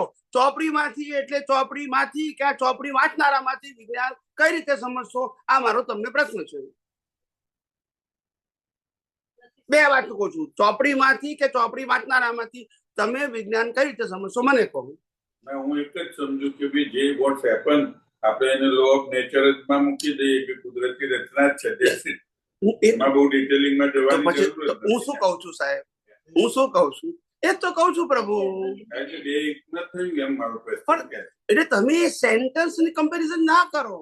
એ સેન્ટેન્સમાં ઘણા બધા ઓપ્શન છે એમ કહું છું. એ સેન્ટેન્સ તમે જ્યારે કોઈને કહેવા જશો, દાખલા તરીકે કોઈ મહાત્મા છે એને તમે આ વાક્ય કહેશો, બરાબર છે, કે બન્યું તે ન્યાય, બરાબર છે. પછી પેલો થિંકર માણસ અમને જેવો કોઈ કહેશે ડોક્ટર કે બન્યું તે ન્યાય છે, તો પ્રતિક્રમણ કોનું કેમ કહેશો? તમે શું કહેશો? પણ આ પ્રતિક્રમણ પછી તમે સમજ્યા નહીં. પણ એ ચોપડીમાં લખ્યું છે ને. તમે જે ચોપડીમાંથી વાક્ય બોલો છો એ ચોપડીમાં આ લખ્યું છે ને. એ બીબીનું એક જ વાક્ય પણ એટલે હું મારો કહેવાનો મતલબ એવો છે કે જેથી જ્ઞાની પુરુષ દાદા ભગવાને પણ કહ્યું, આ બધાએ સાંભળ્યું નહીં, સ્વીકાર્યું નહીં. પેલા કીધું કે સ્વીકારતા નથી દાદાને, માને છે ખરા. એમને ચોખ્ખું જ કીધું હતું આ આપતવાણીઓ મહાત્મા માટે નથી. અમે બધા આ બધું પ્રત્યક્ષ સાંભળ્યું છે 50 હો વખત. આપશ્રી એમના થોડાક સમય પહેલા જે કહ્યું ને કે ડિટેલિંગમાં શું કરવા જવું, એટલે એના રિગાર્ડિંગમાં હું આ વાત કરું. એટલે બરાબર છે. પણ તમે, હું શું કહું છું, તમે જે વાક્ય બોલ્યા એ વાક્ય બિલકુલ ખોટું નથી. એ વાક્યને આ બંને સરખું જ છે. હું તમને ના નથી પાડતો, ખ્યાલ આવ્યો? પણ હું જયારે કહું છું કે ડિટેલિંગમાં ના જશો ત્યારે મારી જેટલી તમે વાણી સાંભળશો એમાં લિંક મળશે એમ કહું છું. અને તમે પેલું વાક્ય લાયા, એ વાક્ય જ્યાંથી લાયા એમાં લિંક નહીં મળે એમ કહું છું તમને. મારી વાત સમજ્યા તમે શું કહું છું? એક વાક્ય બોલ્યા બરાબર છે. પ્રશ્ન મારો એમ છે. એટલે કોઈ પણ વાત જ્ઞાની પુરુષ દાદા ભગવાનની સાચી અને સારી છે એમાં ક્વેશ્ચન નથી. પણ તમને એમાંથી સાયન્ટિફિક લિંક નહીં મળે અને એમાંથી ઘણા બધા પ્રશ્ન ઉભા થશે એમ કહું છું. જયારે અહીંયા આપણે બોલ્યા કે અવસ્થા માત્ર કુદરતી રચના છે, બરાબર છે, અને કીધું કે તમારે ફક્ત એને ઓબ્ઝર્વ કરવાનું છે વિધાઉટ ઓપિનિયન. હવે ગમે ત્યારે ગમેલા સત્સંગ સાંભળશો આ જ લિંકમાં બધી મારી વાત હશે. કોઈ દિવસ હું રિલેટિવ સત્યમાં ઊંડા ઉતરવા માટે નહીં બોલું. તો જો તમે ગમે તે સત્સંગ સાંભળશો તો સાયન્સ જ હશે એમાં. હવે જયારે મારી વાતમાં રિલેટિવ સત્ય આવે, સામાજિક સત્ય આવે, ધાર્મિક સત્ય આવે અને વિજ્ઞાન આવે, આ ત્રણે ભેગું આવે, હવે કોઈ સાંભળે તો શું થાય? મને કહો, થાય કે નહીં પઝલ? મારો પ્રશ્ન એ છે. એ વાક્ય ખોટું છે એવું નથી કહેતો. એ વાક્ય જ્યાંથી લો છો ત્યાં બીજા બધા વાક્યો પણ એમને જ કહેલા છે. એમનો પ્રશ્ન કદાચ લોજિકલી કોઈ તમને પૂછે, એક મહાત્મા તરીકે તમે આ વાક્ય બોલ્યા તો આ પણ દાદાએ કીધું છે, તો તમે શું જવાબ આપશો? તમે પઝલમાં મુકાશો ને? એમ કહેવા માંગુ છું. એના કરતા આપણે જે વસ્તુમાં સિદ્ધાંતથી આપણે સમજી ગયા છે એ જ વાક્ય મૂકવું આપણે, જેથી આપણે પઝલ ના આવે. આપણે મન વચન કાયા ને તેની અવસ્થા માત્ર કુદરતી રચના છે. એને ખાલી ઓબ્ઝર્વ કરવાની છે through the live ego without opinion. પછી પહેલા પછી આવું આવતું, આમાં પહેલા પછી આવે. એમને જવાબ આપવો પડ્યો છે because of they not present the science, because of people they are not capable to understand the science.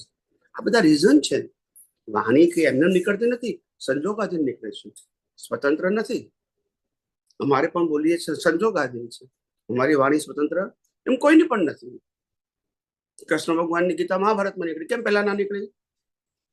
કેમ કોઈ ધાર્મિક પ્લેસમાં ના નીકળી? પછી પણ કેમ ના નીકળી? સંજોગાધીન છે ને. વાણી સ્વતંત્ર નથી. યસ કે નો?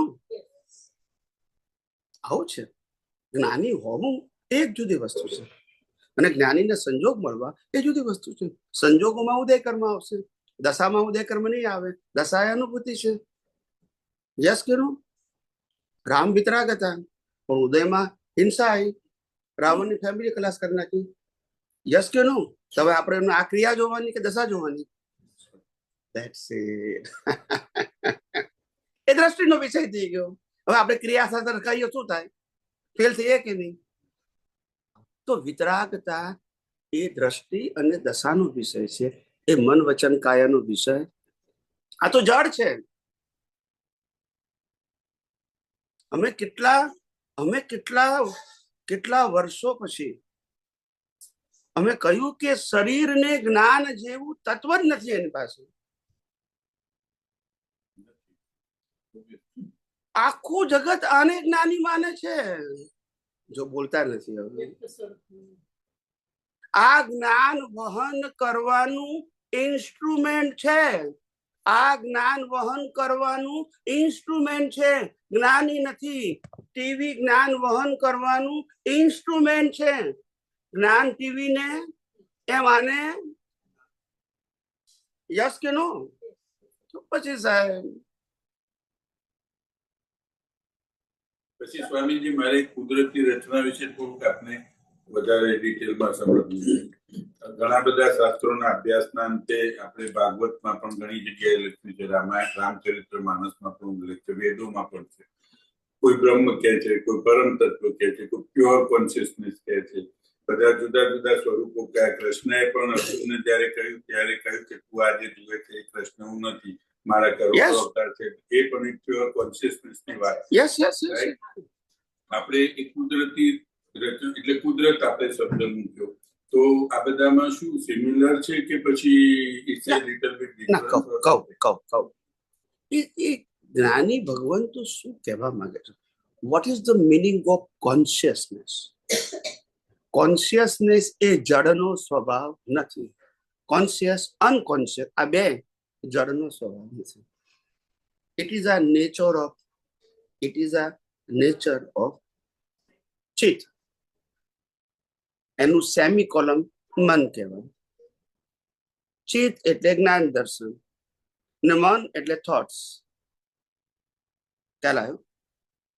એટલે એ લોકો જે કોન્શિયસ સબકોન્શિયસ ની જે વાતો કરે છે, બરાબર છે, ત્યારે અમે કીધું કે દુનિયાના લોકો જેને કોન્શિયસ માઇન્ડ કહે છે, ડોક્ટરની ભાષામાં કહેવાય કે સોશિયલ ટોકમાં, સામાજિક ભાષામાં જેને આપણે કોન્શિયસ માઇન્ડ કહે છે, એને આધ્યાત્મમાં મિકેનિકલ માઇન્ડ કહેવાય છે. હવે કેમની મેર પડશે? ડોક્ટરો જેને કોન્શિયસ કહે છે, સોશિયલ વ્યક્તિઓ જેને કોન્શિયસ માઇન્ડ કહે છે, એક્ટિવ માઇન્ડ કહે છે, એને આધ્યાત્મ મિકેનિકલ કહે છે. તો કે રીતે સમજાશે પછી? Mechanical mind is connected with the mind, speech and action. તો દુનિયા એને એક્ટિવ કહે છે. તો શબ્દ લાવશો પણ મિનિંગ ક્યાંથી લાવશો? શબ્દ તો લઈને આવી ગયા, મિનિંગ ક્યાંથી લાવશો?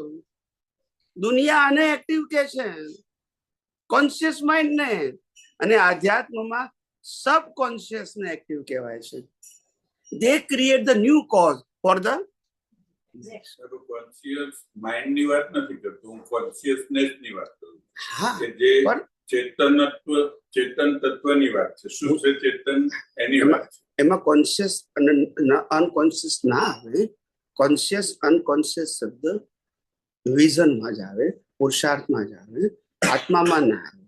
એ આત્માને શબ્દ લાગુ ના પડે, પણ આત્માની હાજરીમાં જે ઈગો છે એને જરૂર લાગુ પડે. Ego is connected with the relative truth or universal truth. જો યુનિવર્સલ ટ્રુથ સાથે ઈગો કનેક્ટેડ છે તો સ્ટેબલ છે, બરાબર છે, અને રિલેટિવ ટ્રુથ સાથે ઈગો કનેક્ટેડ છે તો અનસ્ટેબલ છે. They create the cause with opinion. That's it. Simple વસ્તુ છે. પણ કોન્શિયસ અને અનકોન્શિયસ એ શબ્દ વિઝનને લાગુ પડે. આત્માની હાજરી ખરી. આત્માને કોન્શિયસ અનકોન્શિયસ શબ્દ લાગુ પડે જ નહીં. દ્રષ્ટિને લાગુ પડે, અહંકારને લાગુ પડે, લાઈવ શરીરને લાગુ ના પડે. પ્યોર કોન્શિયસનેસ એ પછી બોડીને લાગે. કોન્શિયસ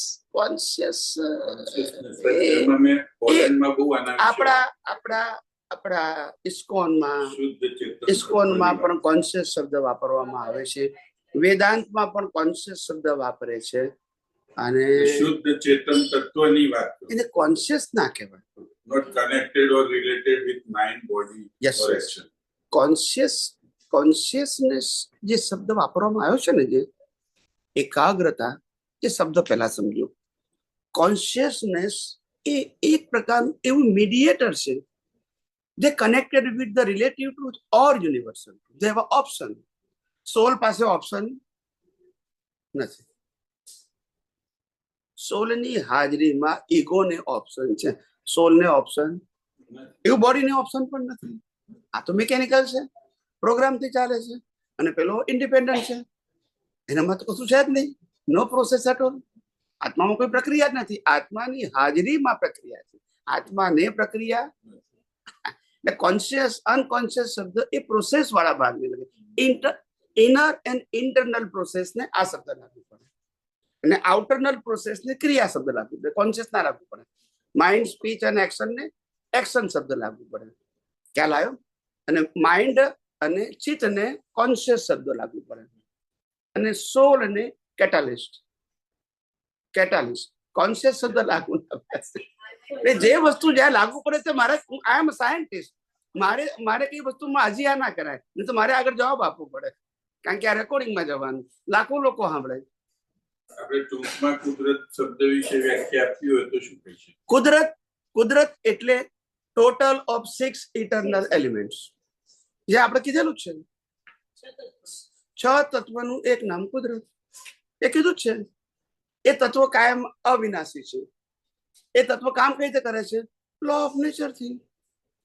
એ તત્વ અને કુદરતી કાનૂનથી બનેલી અવસ્થાને કુદરતી રચના જોવાનું કહું છું. આ સવાર, બપોર, સાંજ, રાત, ઉનાળો, શિયાળો, ચોમાસું, ભરતી ઓઢ, આ બધું શું છે? પૂનમ, અમાસ, કુદરતી રચના. એમાં આપણું જીવન પણ શું છે? કુદરતી રચના. ખાલી જોવાનું જ છે, ઓપિનિયન નથી આપવાનું. તો પછી આ ભગવાન જે શબ્દ વાપરે છે એ આપણે આ કુદરતની સાથે એ ના સમજાયું તો શું કે? પછી ના સમજાયું તો શું કે?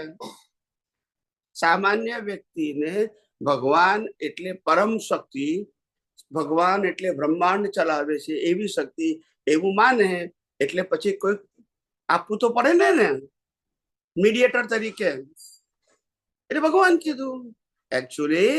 Actually, the world is generated, operate and destroyed by law of nature in a short from God. લોકોએ ગોડ કરી નાખ્યું. અને પછી ધર્મ તત્વની વાત કરું છું. પણ તત્વની જે ભાગવતની અંદર જે ચર્ચા કરી છે તાત્વિક દ્રષ્ટિથી, આ જે ભગવાનનું આપણે લોર્ડના નામ કહીએ એ ભગવાનની વાત નથી કરતું, તત્વચિંતક તરીકેની વાત. તો આત્મા, ભગવાન એટલે કુદરત જ કહેવાય ને. તમે જે એટલે કહો તે આત્મા જ છે. એટલે હું એ કહેવા દુનિયાની ભાષામાં ભગવાન એટલે વ્યક્તિ, આધ્યાત્મની ભાષામાં દુનિયા એટલે કુદરત અને ભગવાન એટલે આત્મા. દુનિયાની દ્રષ્ટિએ ભગવાન એટલે વ્યક્તિ અથવા તો સુપર પાવર. બસ એ લોકોની ભાષા છે, પણ શું કરી હવે? ભગવાન એટલે ચેતન તત્વ જ. પછી એમાંથી સેમી શબ્દ આવ્યો કે ભગવાન તો પરમ શક્તિ હોય, આખી દુનિયા ચલાવે, તો પછી માણસ કે તો હોઈ શકે. એવો માણસને ખ્યાલ આવ્યો. એટલે પછી કીધું કે હવે આને શું કેવું? આ માણસ જન્મે એને તો કે સન ઓફ ગોડ. પછી શું આવી ગયું?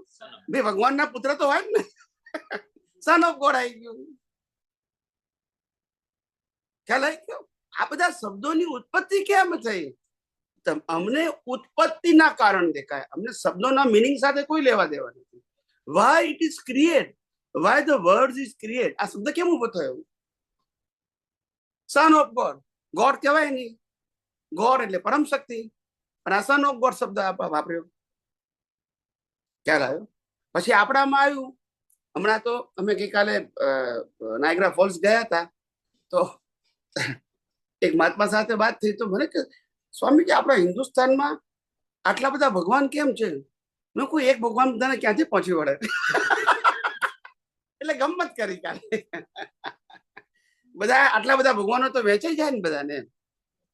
એક જ ભગવાનને એક જ લઈને માને તો પછી તું જગ્યા મળે પણ દર્શન કરવાની ના મળે. એટલે આ તો ખાલી ગમત છે. બાકી God is only pure soul, that's it. No name. એને નામ, રૂપ, જન્મ મરણ હોય, ભગવાનનું નામ ના હોય, રૂપ ના હોય, જન્મ મરણ ના હોય, અને પરમાનન્ટ હોય. એ આત્મા જ છે, બીજું કોઈ છે. પણ આ આધ્યાત્મ છે. લૌકિકમાં જેને જે કેવું હોય કે એમનો મત છે. We are not talking about the individual opinion. એને જે કેવું હોય કે એવરીવન દે આર ઇન્ડિપેન્ડન્ટ. એનો રેફરન્સ સ્વામીજી ભાગવતમાં આપેલું છે.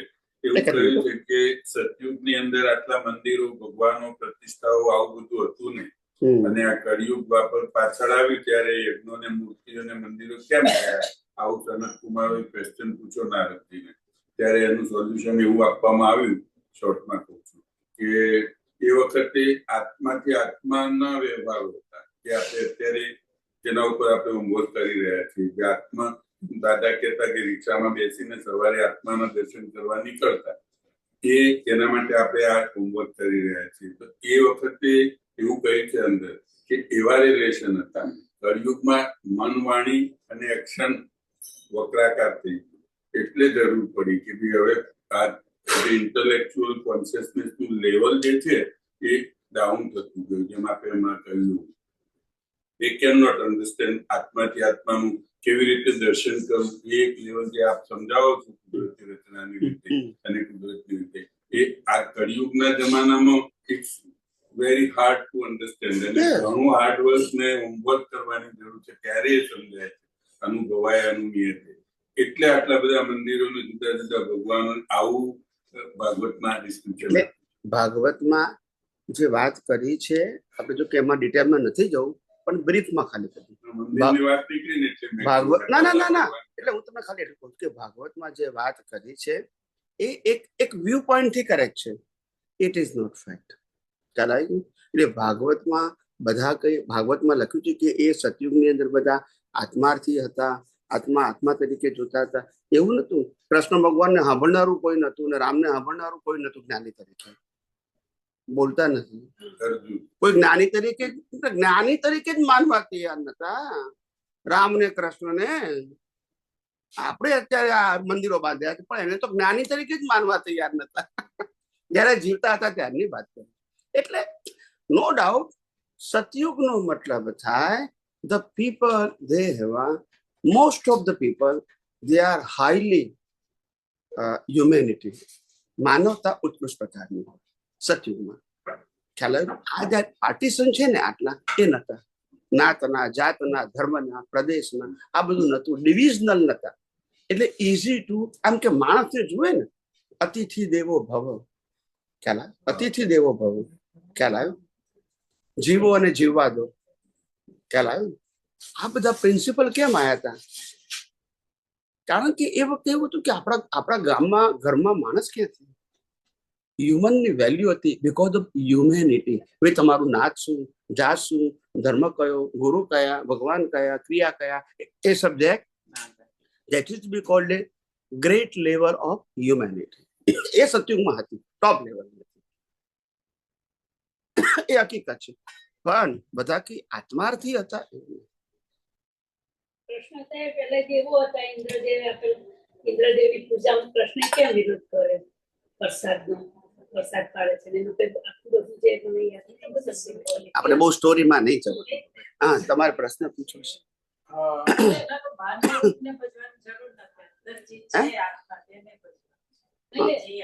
કઈ વાંધો, તમે પ્રશ્ન પૂછો. આપણે મારા તત્વોને તમે થોડા સિમ્પલ ભાષામાં સમજાવો ને. એટલે હું જે સમજુ છું કે સ્થિતિ સહાયક, તો સાયન્ટિફિક એવું છે કે ગુરુત્વાકર્ષણ બળ છે તો તમને સ્થિતિ મળે. તત્વ મુખ્યત્વે તત્વ બે પ્રકારના છે, એક લિવિંગ એન્ડ નોન લિવિંગ, જડ અને ચેતન. બરાબર છે?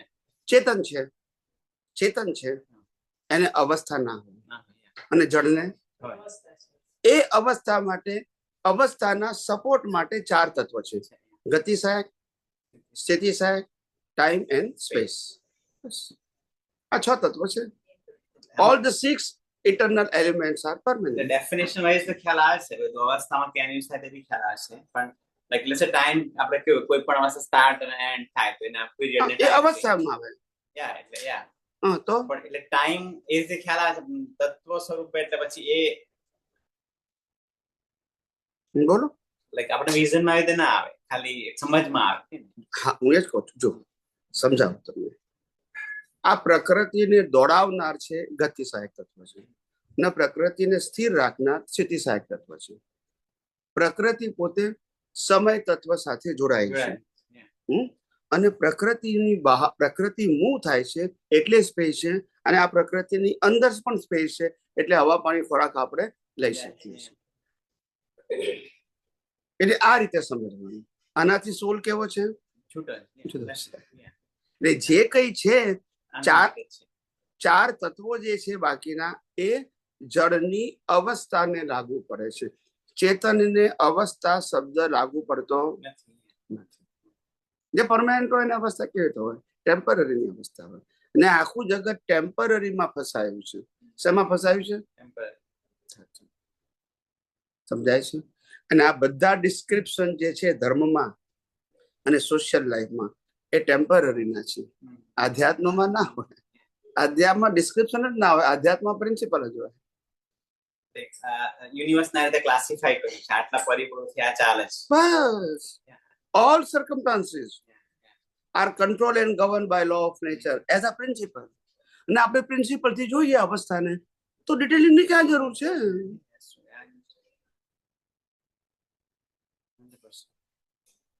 ખ્યાલ આવ્યો કે નહીં? આ કેશિયર હોય, કેશિયર એ બેંકમાં જોબ કરતો હોય અને એ બેંકની અંદર માનો કે 1 લાખ એકાઉન્ટ છે. તો બધાના પૈસા આવતા હોય જમા કરતો હોય, લઈ જતા હોય માઇનસ કરતો હોય. એનું નામ કેશિયર. બરાબર છે? અને જે લોકો મૂકી જાય છે, લઈ જાય છે, એ બધા શું છે? Account holder. યસ ઓર નો? એવી રીતે આ જગતની અંદર કુદરત છે ને એ કેશિયર છે. પુણ્ય છે તો આપે છે ને પાપ છે તો. અને આ બધા વ્યક્તિઓ ભેગા થાય તમારા એકાઉન્ટ છે, કોઈની પાસેથી લેવાનું, કોઈને બોલતા નથી. પણ છે બધું કુદરતી રચના. નો ડિટેલિંગ. ડિટેલિંગમાં હું કામ જાઉં છું? આ બધું સમજતા એવું લાગે છે કે અહીંયા બેઠા છે તો બધું સમજાય તો બધું છે. પ્રોબ્લેમ ના, એને રિયલાઇઝ કરવાનું તો સાયન્સ કહેવાય ને સર. ત્યારે રિયલ અવસ્થામાં શું થાય? બિલીફ જોડાયેલી હોય. બિલીફ સાથે જ્યારે ઉકલે ને ત્યારે પેલી બિલીફ ને અને જે પ્રતિકાર કરવાનો છે ને ત્યાં મેઇન જ્ઞાન દર્શનનો ઉપયોગ છે. એ બિલીફ જે ઉકલતી બિલીફ છે એને તો ઇરેઝ કરવાની છે વિથ ધ હેલ્પ ઓફ કુદરતી. મહેનત ત્યાં છે. એ તો પણ કેટલું સિમ્પલ કર્યું છે, પણ અઘરું થોડું છે. It's not labour. પોતાનો આત્મા જે છે કાયમનો કેટલાય અવતારોથી છે. બરાબર? આત્મા અંદર જે આત્મા બેઠો આજનો નથી, કેટલાય અવતારથી છે. એ આત્માને અનુભવવો અઘરો લાગે છે. અને અજાણી વ્યક્તિ સાથે લગ્ન કરીને 50 વર્ષ કાઢવા સહેલા લાગે છે.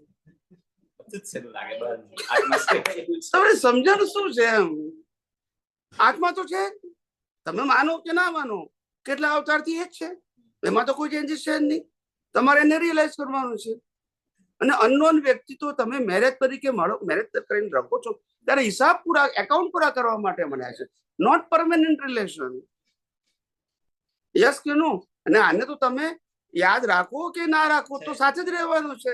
કારણ કે this is your permanent identity and this is your temporary identity. અને ટેમ્પરરીમાં ઊંડા ઉતરો છો. બ્રાહ્મણ છે એટલે જ એની વેલ્યુ નથી કરતા એવું લાગે છે. છે જ તો ચિંતા નથી કરવાની. Taken for granted. એવું નથી સ્વામી? જવા. Taken for granted કહી દીધું. જે હોય એની વેલ્યુ ના હોય ને એવું છે. ના, પણ આમે વેલ્યુ છે જ નહીં. એની તો કોઈ વેલ્યુ જ નથી. આની વેલ્યુ જ નથી. 0. શું છે? આની વેલ્યુ છે જ નહીં. આની સાથે સંકળાયેલા સત્તા, સંપત્તિ, સંબંધ, સાધનની કોઈ વેલ્યુ નથી. શું છે? તમે કીધું કે આ મારા નામે મકાન છે $1 મિલિયન. 5 મિલિયન બેંકમાં પડ્યા છે, 1 મિલિયનના સ્ટોક પડ્યા છે, 1 મિલિયન ગોલ્ડ ડાયમંડ ને સિલ્વર પડ્યું છે, આ બધું પડ્યું છે. એ પડ્યું જ રહેવાનું. તમે ઉપર જાઓ તો પડ્યું જ રહેવાનું, બોલતા નથી. તો લઈ નહીં જવાનું તમારે, કારણ કે આનું નામ દૂરદર્શન કહેવાય. શું કહેવાય? તમારે જોવાનું જ છે, લઈ જવાનું નહીં. You are the only account holder, not permanent holder. એ એકાઉન્ટ માંથી નામ નીકળી ગયું એટલે પછી હોલ્ડર બદલાઈ ગયો. બોલતા સાચું ખોટું ભાવેશભાઈ જીરો ને હીરો બનાવી દીધો. શું કહો છો સાહેબ? તમારી વાતો સાંભળીને એકદમ સત્ય છે, નો ડાઉટ. પણ એનાથી મારે પ્રશ્ન નથી, પણ મારે ખાલી એક વાક્યને યાદ આવી ગયું કેવું છે. Please, please. Detailing hmm. Life is a journey to be enjoy, not a mystery to be solve. ડિટેલિંગમાં જવાની જરૂર નથી. યાદ આવ્યું એટલે મેં કીધું. હા, પણ એ એન્જોય ક્યારે કરી શકો? ત્યારે અવસ્થામાં ડિટેલિંગમાં ના જાઓ તો, અને જશો તો પછી મિઝરેબલ છે. એટલે તો કુદરતી રજૂઆતનું કહું છું. એટલે મિસ્ટ્રી સોલ્વ નહીં કરવાની. કુદરત જયારે આનું અંત લાવે છે ત્યારે એ સોલ્યુશન લાવે, તમારે ક્યાં લાવવાનું છે? જેનું સર્જન, ઓપરેશન અને વિસર્જન જ્યારે કુદરતના હાથમાં છે, તમારે કરવાનું છે શું? તો પછી માથે બોજો લઈને બેઠા છે. શું લઈને બેઠા છે? હવે શું થશે? 80 વર્ષ નીકળ્યા તો એમ થાય કે હવેના વર્ષ નીકળ, એટલે ભાઈ 80 તો નીકળી ગયા, તારે હવા પાણી ખોરાક તો મળે, હવે શું છે? હજુ નહીં મળે. મને એ સમજાતું નથી કે આ જમીન છે, એ જમીનની નીચે 500 ફૂટ ખાડો ખોદો. કેટલો? 500 ફીટ. એ ખાડો ખોદો, ત્યાં જે જીવડું છે ને, જીવ, એને કુદરત હવા પાણી ખોરાક આપે છે. અને અહીંયા ધરતી વાળા માણસ ચિંતા છે, મને મળશે કે નહીં, જો બોલતા નથી. એટલે જે માણસને કુદરત ઉપર ટ્રસ્ટ જ નથી, એને શું કરીએ પછી? હવે ખ્યાલ આવ્યો? જે માણસ હવા પાણી ખોરાક કુદરત આપણને આપે છે અને જીવતો રાખવા માટે, એ કુદરત ઉપર આપણને વિશ્વાસ જ નથી. વારે ઘડીએ શંકા કરીએ છીએ, આવું કેમ થયું, આવું કેમ થયું, કાલે શું થશે મારું? એટલે ભાઈ શું થવાનું છે?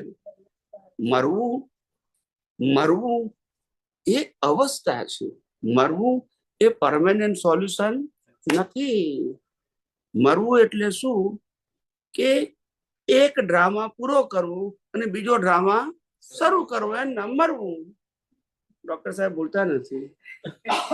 એક ડ્રામા પૂરો કરવો અને બીજો ડ્રામા, અહીંયા મા બાપ, બૈરા છોકરા, ભાઈ બહેન, કુટુંબ પરિવાર બધું ગયું. હવે નવો ડ્રામા શરૂ થયો. હવે કે નવા બાપ મળ્યા, મા બાપ મળ્યા, નવા ભાઈ બહેન મળ્યા, નવું કુટુંબ મળ્યું, પાછું નવું નાટક શરૂ. તો નાટક જ છે ને. સાચું હોય તો હાથે ના આવે? આવે કે નહીં? આ તો નાટક જ છે. નાટકમાં કશું હોય નહીં. હા, રામ અને સીતા નાટક કરતા હોય 3 કલાકનું ડ્રામા, અને જેવું નાટક પતે પછી 2 જણા હાથે ઘેર ના જાય. બે અલગ અલગ જાય. આ નાટક પૂરતા હતા. એમ અહીંયા મર્યા પછી નાટક પૂરું થાય પછી હસબન્ડ વાઈફ સાથે ના જાય, એ બંનેનો હિસાબ હોય ત્યાં જાય. આ તો નાટક છે ને, સાચું માનીએ છે સાહેબ, શું કરીએ હવે? The world is a puzzle itself. Why it is puzzle? Because of our ignorance, individual ignorance. મારી અંદર અજ્ઞાન છે ત્યાં સુધી puzzle છે, અજ્ઞાન નથી તો એ સોલ્યુશન છે. અજ્ઞાન નથી તો એ સોલ્યુશન છે. અને અજ્ઞાન શું છે? હું કરું છું, મારું છે, મેં ભોગવ્યું, એ અજ્ઞાન છે. કશું નહીં. આ બધી પ્રોસેસ છે. શું છે? સફરિંગ ની પ્રોસેસ. યસ, તમે ક્યારના સ્વામીજી કે આટલા વખતથી સત્સંગમાં છીએ 24/7 અને આટલું સમજ્યા છીએ તો પણ આ અજ્ઞાન હજી કેમ આટલું હંફાવે છે? એક અવતારનું અજ્ઞાન છે કે એક અવતારનું નથી ને,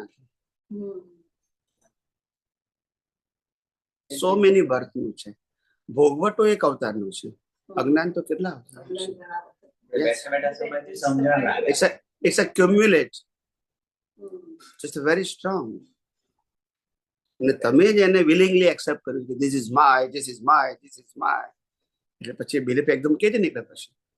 આપણે જ અંતરાય ઊભો કરેલા છે.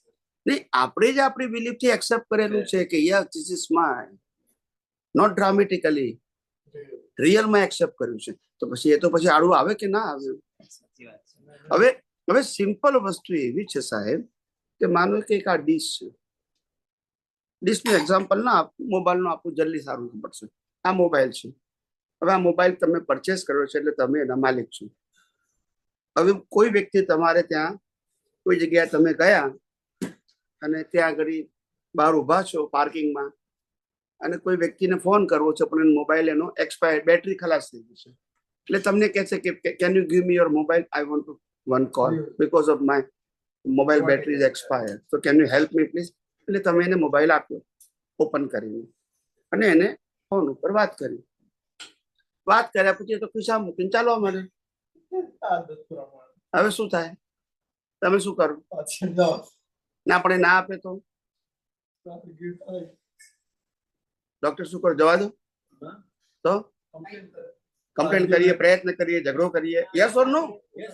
જે થાય કરેલી. આ બધી વસ્તુ તમે કેમ કરો છો?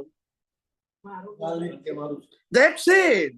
તો કુદરત એ તો કે છે કે શરીર મારું, હવા પાણી ખોરાક મારા, સત્તા સંપત્તિ સંબંધ મારા, શક્તિ મારી, સંજોગો મારા.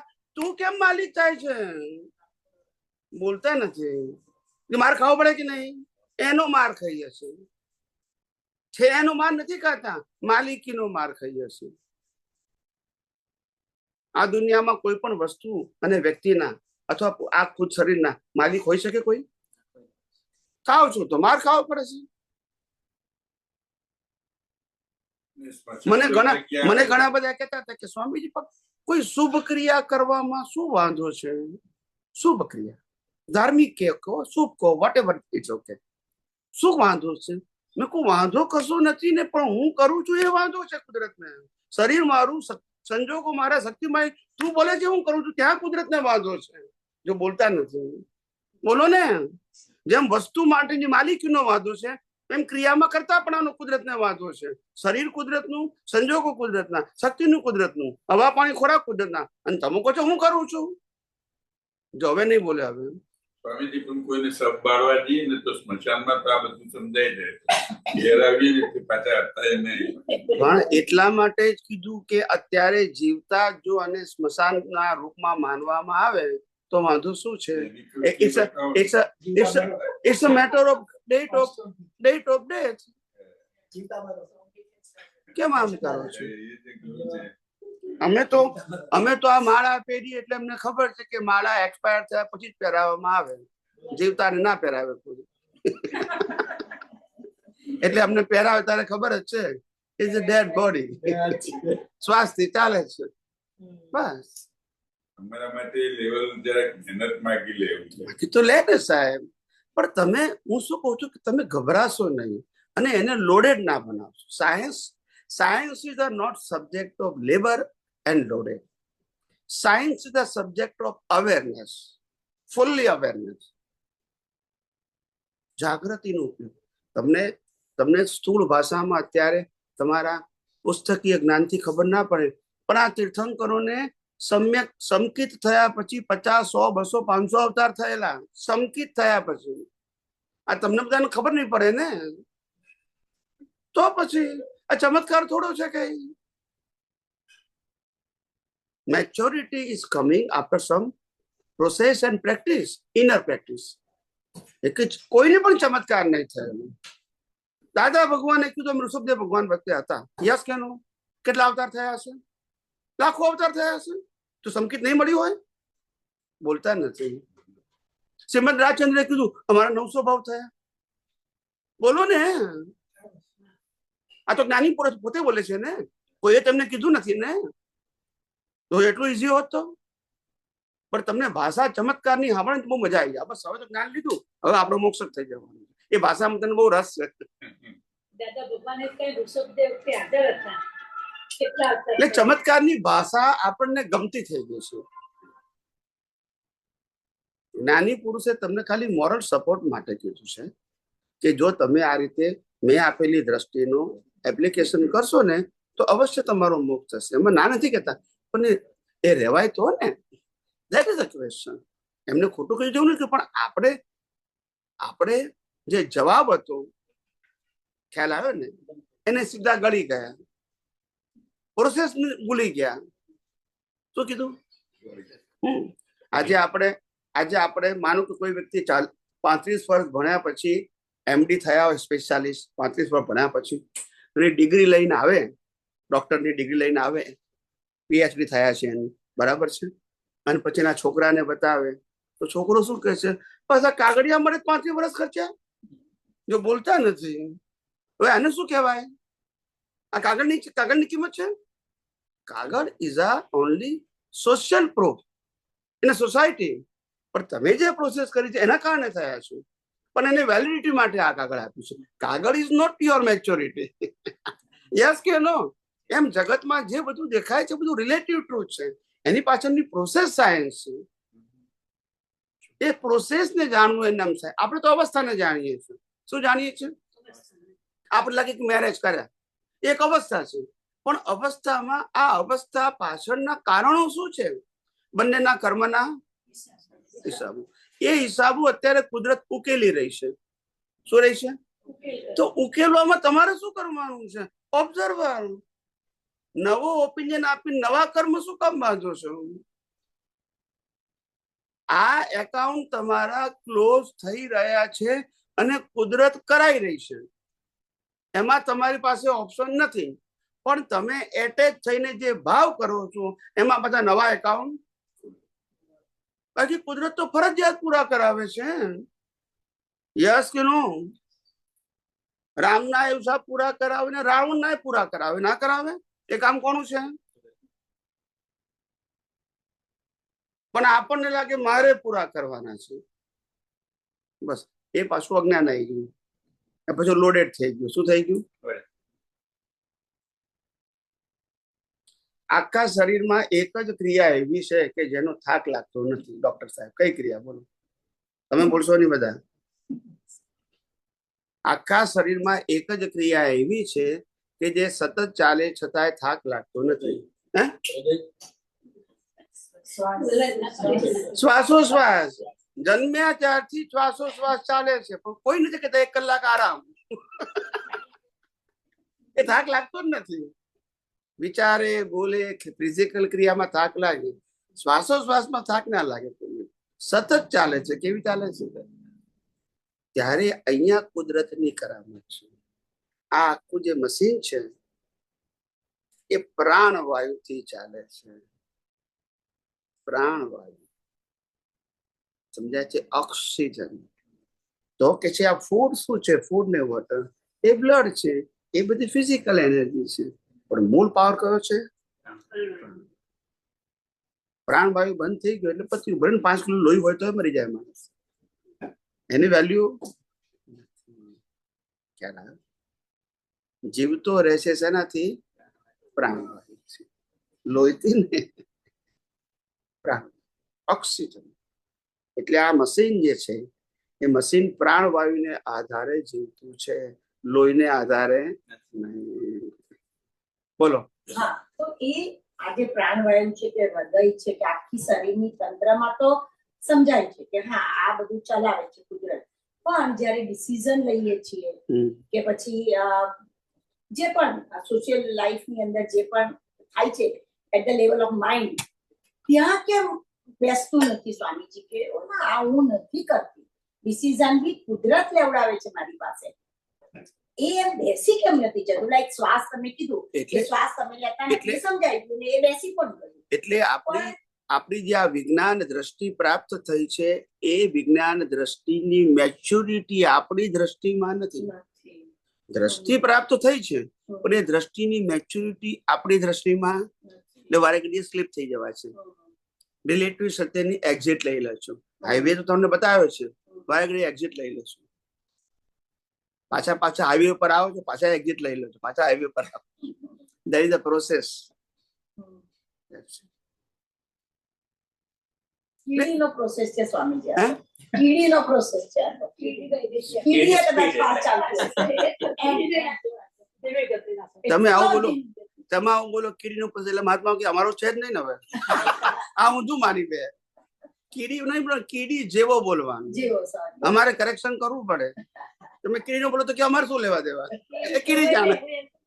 કહેવાય નહીં આપણે તો. એટલે આમાં બહુ ધીરજની કાળ જરૂર છે. કમે એટલું બધું અપભ્રંશ થઈ જાય છે, જ્ઞાનીના શબ્દો એટલા બધા અપભ્રંશ થઈ જાય છે કે લોકોને વાસ્તવિકતા ખબર જ પડતી નથી. ખ્યાલ આવે? અને પછી જે જો મૂળ પુરુષ છે ને, જે પણ મૂળ પુરુષ થઈ ગયા, જેને આપણે ગ્રેટ પીપલ લાઈક અ લોર્ડ જેવું કહીએ છીએ, એ ક્યારે પણ વિજ્ઞાનની બહાર ક્યારે ગયા નથી મૂળ પુરુષો. પણ મૂળ પુરુષોને ગયા પછી એની જે હિસ્ટ્રી લખનારા હતા ને, એ બધાએ પોતાની ઇમેજિનરીથી લખી. કેવી લખી? કારણ કે એ લોકોએ જોયા નથી. ખ્યાલ આવ્યો કે નહીં? શાસ્ત્રો લખવાની શરૂઆત રામ વખતે નથી થઈ, કૃષ્ણ વખતે થઈ નથી, મહાવીર વખતે નથી થઈ. શાસ્ત્રો જ નતા તો પછી વિચાર કરો. હવે જયારે શાસ્ત્રો લખ્યા ત્યારે રામકૃષ્ણ મહાવીર નતા, પણ એની વાતો હતી. એને ઇમેજિનરી ભાષામાં લખ્યું છે ફોર ગુડ ઇન્ટેન્શન. ઇન્ટેન્શન લખનારનો કેવો હતો? Good intention, but not scientific, but not. તમે એને સારી રીતે ફોલો કરો તમારા લાઈફમાં, એ ઇન્ટેન્શનથી એ લોકોએ આ શાસ્ત્રો લખ્યા છે, બટ નોટ સાયન્સ. એટલે મનુષ્ય શુભ કર્મની અંદર જ That's it. જતો ગયો. Yeah. એટલે વળી પાછા કોઈ અનુભવી જ્ઞાની આવે તમને પાછા એમાંથી બહાર કાઢે, રિલેટિવ સત્યમાંથી. એટલે તો આપણે આધ્યાત્મ વિજ્ઞાનમાં કે જે પાપ અને પુણ્ય એ આધ્યાત્મ વિજ્ઞાનનો વિષય પતી ગઈ વાત. પછી સબ્જેક્ટ ક્યાંથી આવે? પાપ પુણ્ય એ ધાર્મિક સબ્જેક્ટ છે, શુભ અશુભ એ સામાજિક સબ્જેક્ટ છે. આધ્યાત્મમાં તો અવસ્થા માત્ર. ઓપિનિયનની ક્યાં જરૂર છે? યસ. એટલે કુદરતની ડિક્શનરીમાં તો સુખ દુઃખ કે દ્વંદ્વ છે જ નહીં. There is no દ્વંદ્વ. હોય જ તો નહીં. ખાલી કુદરતની રડારમાંથી આપણે બહાર નીકળવું છે. We don't દ્રષ્ટિએ કરીને, હા, દ્રષ્ટિએ કરીને. વ્યવહારથી નહીં નીકળાય. તો એ પહેલું સ્ટેપ એનું કર્તા ભાવ જ છે. કર્તા ભાવમાંથી નીકળી જવાનું છે. તો આપણે કુદરતના રડારમાં નહીં આવીએ. હું તમને એક સ્થૂળ દાખલો આપું એટલે તમને ખબર પડે vote is the impact, vote is the psychology and what is the mind effect. એનો એક સ્થૂળ દાખલો આપું તમને, જસ્ટ ખ્યાલ આવે. સિમિલરલી ધારો કે આપણે આ મકાનના માલિક છીએ ને આ મકાનમાં આપણે 20 વર્ષથી રહીએ છીએ. હવે આ મકાનમાં લીધું ત્યારથી કોઈએ કીધું કે આ બારી આમ ના હોવી જોઈએ, આવ્યો હોવું જોઈએ તો રિપેરિંગ કરાય. પછી નળ આવવાની પણ આવવા જોઈએ તો રિપેરિંગ કરાય. કિચન આવું નહીં પણ આવવું જોઈએ, કિચન બી કરાવ્યું. ફ્લોર આવા ના હોવા જોઈએ પથ્થરના, લાકડું જોઈએ ઠંડી ના લાગે તો આપણે ફ્લોર બી કરાવ્યું. બલ્બ ટ્યુબલાઇટ બધું સમયે બદલાવ્યું, આપણે ઉડી ગયું એ પ્રમાણે. સોફા વોફા બધું પણ ચેન્જ કર્યું ઇન 20 years. ઓકે. હવે અને કોક વાર બારણું તૂટી ગયું, મેઇન ડોર, સબ ડોર, ઇનડોર, વોટ એવર, તો આપણે રિપેરિંગ કરાવ્યું. આ બધું જ કરાવ્યું કારણ કે આપણે માલિક હતા. હવે આ મકાન આપણે સેલ કરી દીધું, સેલ આઉટ કરી દીધું અને આપણે બરાબર ઓપોઝિટ મકાનમાં રહેવા જતા રહ્યા. કરેક્ટ? ઓપોઝિટ મકાનમાં જ એ બાય કર્યું ના આપણે સેલ કરી દીધું. હવે આ મકાન આપણને સામેથી દેખાય તો છે જ ને. હવે આ મકાનનું કાચ તૂટી ગયો તો આપણે શું કરીએ? માલિક રહે ને, માલિક ના રહે તો. હવે આ મકાન લાઈટ ઉડી ગયું તો આપણે શું કરીએ? ટેન્શન નહીં. કિચનની વોલ તૂટી ગયું તો આપણે શું કરીએ? કેમ ના કરીએ? માલિક ના રહે. તો પછી આના માલિક શું કામ થાવ છો? માલિક થાવ તો રિપેરિંગ કર્યા કરો. માલિક થાવ તો ઉપાધિ છે ને. કુદરત જયારે કરી રહી છે ત્યાં હું કરું છું એમ કેમ માનું છું? એ તો માલિકી ભાવ છે. માલિકી ભાવ છે, એ જ કરતા ભાવ છે, એ જ ભોગતા ભાવ છે. તમે માલિક છો, તમે કરતા છો, ભોગતા છો. હવે સમજાય છે? It happens. આ થઈ રહ્યું છે. એને આપણે રિલેટિવ દ્રષ્ટિથી માલિકી ભાવ, કરતા ભાવ ને ભોગતા ભાવથી જોઈએ છે. એ આપણું અજ્ઞાન, એનો લોડ પડે છે. હમણાં આપના લાગ્યું કે ભાઈ આપણે હવે હું શુદ્ધાત્મા છું તો ખ્યાલ આવી ગયો અને આ બધી અવસ્થાઓ કુદરતી રીતના છે એ પણ ખ્યાલ આવી ગયું, પણ હજુ અમને રહેતું નથી અવેરનેસમાં. હવે તમે વિચાર કરો કે તમે જયારે આવું સ્ટેટમેન્ટ બોલો છો બાય વર્ડ્સ, ઇટ્સ ઓકે, એ કુદરતી રચના છે. પણ તમે જયારે માનો છો ને ત્યારે એ કુદરતી રચના નથી. બોલો છો ત્યારે કુદરતી, પણ માનો છો એ કુદરતી રચના નથી. કેમ નથી? કારણ કે તમે અનંત શક્તિ વાળા આત્માની હાજરીમાં બોલો છો, બોલતા નથી. મારાથી થતું નથી એટલે શું? તમે ડુઅર છો? કોઈ ક્રિયા કરવાની છે વિજ્ઞાનમાં? અવેરનેસ. છૂટું જ છે. મને કેમ દેખાતું નથી? કોઈક આવરણ છે રોંગ બિલીફ નું. ખ્યાલ આવ્યો? જેમ આપણે કેવા રોંગ બિલીફ ના આવરણ ખબર છે? ભાઈ કુદરતી રીતના છે એમને ખબર પડી ગઈ, પણ નાખે છે વ્યવહારમાં તો આમ કરવું પડે ને, વ્યવહારમાં તો આમ કરવું. પણ કોનો વ્યવહાર? ચંદુલાલ નો કે તારો? જો બોલતા નથી તો ચંદુલાલ ને જે કરવું એ કરે. ક્યાં ના પાડીએ છીએ આપણે? પણ તું ચંદુલાલ શું કામ થાય છે બિલીફ થી? ના સમજાયું. હસબન્ડ ને વાઈફ સાથે કયો વ્યવહાર કરવો એ હસબન્ડ વાઈફ નો પ્રશ્ન છે કે શુદ્ધાત્મા નો પ્રશ્ન છે? તો પણ કે ના બિલીફમાં શું છે? ના પણ મારે વ્યવહાર કરવું પડે ને. પણ વ્યવહાર ચંદુલાલ નો કે તારો? અને ચંદુલાલ ને બનાવનાર, ચલાવનાર, અંત લાવનાર કોણ છે? તો પછી લોડ શેનું છે? યસ કે નો?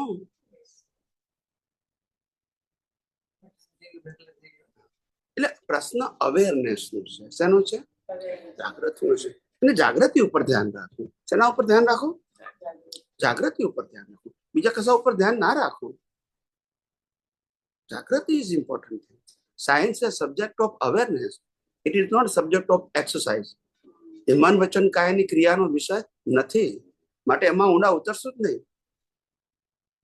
જે રિલેટિવ ને એટલી બધી વેલ્યુ કરી છે એટલે આપણું બધું એટેન્શન ત્યાં જ જતું રહે છે, એટલે અહીંયા ચૂકી જવાય છે. બરાબર ને? ગુજરી ગયેલી અવસ્થામાંથી ચિત્ત બહાર નથી નીકળતું. નાનેથી મોટા થયા એટલે બધા સંસ્કારો એ જ મળેલા એટલે ક્રિયાના.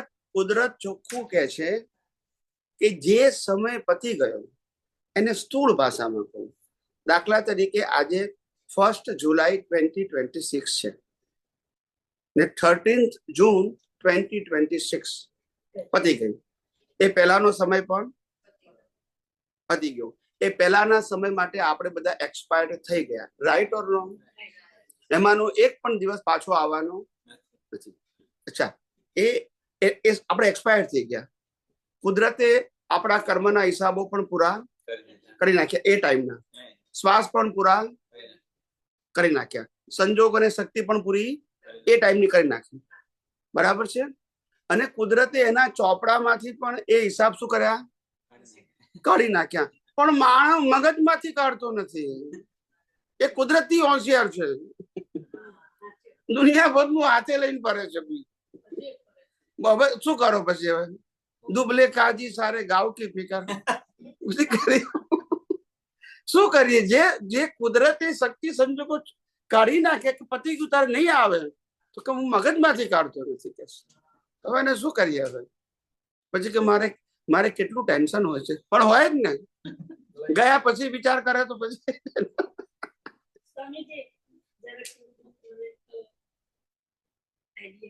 સમજાવું કે દ્રષ્ટિથી પ્રતિક્રમણ કરો. દ્રષ્ટિથી પ્રતિક્રમણ કરો. હવે જે આગળના ભવિત કશું યાદ નથી. હવે આપણે 10 વર્ષથી કદાચ યાદ હોય તો આજ સુધીનું એમાંથી જે અવસ્થાથી ગુજરે એ વખતે આપણે ઘણાને નિમિત્ત જોયા, દોષિત જોયા, અને હજુ પણ આજ સુધી એ અવસ્થાને યાદ કરીને એને જ દોષિત જોઈએ છીએ. તો હવે ફરીથી દ્રષ્ટિનું પ્રતિક્રમણ કરીશું તો એમાંથી કેટલું ડિલીટ થશે? એટલે એ સંજોગ અત્યારનો પ્રેઝન્ટમાં હોય, પાસ્ટનો હોય કે ફ્યુચરનો આપણે ઇમેજિનરી કર્યો હોય, એ અવસ્થા જ્યારે વર્તમાનમાં દેખાય ત્યારે એને કુદરતી રચના જોઈ લેવાનું. વર્તમાન, ભૂત, ભવિષ્ય ત્રણેયની વાત કરું છું. ડિટેલિંગમાં જવાનું. કુદરતી રચના આપણી ભૂલ શું છે? કુદરતી રચના ન જોઈ તે જોઈ લેવાનું. અને હું શુદ્ધ આત્મા છું તે લક્ષ્મી. બસ બીજું કઈ નહીં. જ્ઞાન દર્શનના ઉપયોગની જ ભૂલ છે. અવસ્થાની ભૂલ આપણી. અવસ્થા માત્ર એમાં જવાનું એ આપણે જોવાનું નહીં ને. આ તો એની મેતે હાજર થાય, આપણે યાદ કરવાનું નહીં. ભૂતકાળની કોઈ વાત હાજર થઈ જાય તો એને કુદરતી રચના ભવિષ્યમાં આમ થશે તો એવો વિચાર આવે તો એને કુદરતી રચના, એટલે એની અસરોમાં નહીં આવવાનું. શું નહીં આવવાનું? કુદરતી રચના. બસ. હવે આખા દિવસ દરમિયાન અવસ્થાઓ તો આપણી જે છે આવે જ કરવાની. અતિક્રમણ પ્રતિક્રમણ ચાલુ જ રહે છે. તો હવે આપણે દાખલા તરીકે મોર્નિંગમાં ઉઠીને આપણે જે પ્રાર્થના કરવી કે આજના જે બધા સંજોગો આવે એ બધા સંભાવે નિકાલ થાય ને કુદરતી રચના છે, પણ એક વખત મોર્નિંગમાં બોલાય પછી આખો દિવસ નથી રહેતું. પણ આપણે કુદરતી રચના જોઈએ એનાથી મોટું કોઈ સંભાવ્ય નિકાલ જ નથી. લોકોને ખબર પડતી નથી. સંભાવ્ય નિકાલ આપણે થોડો કરવાનો છે.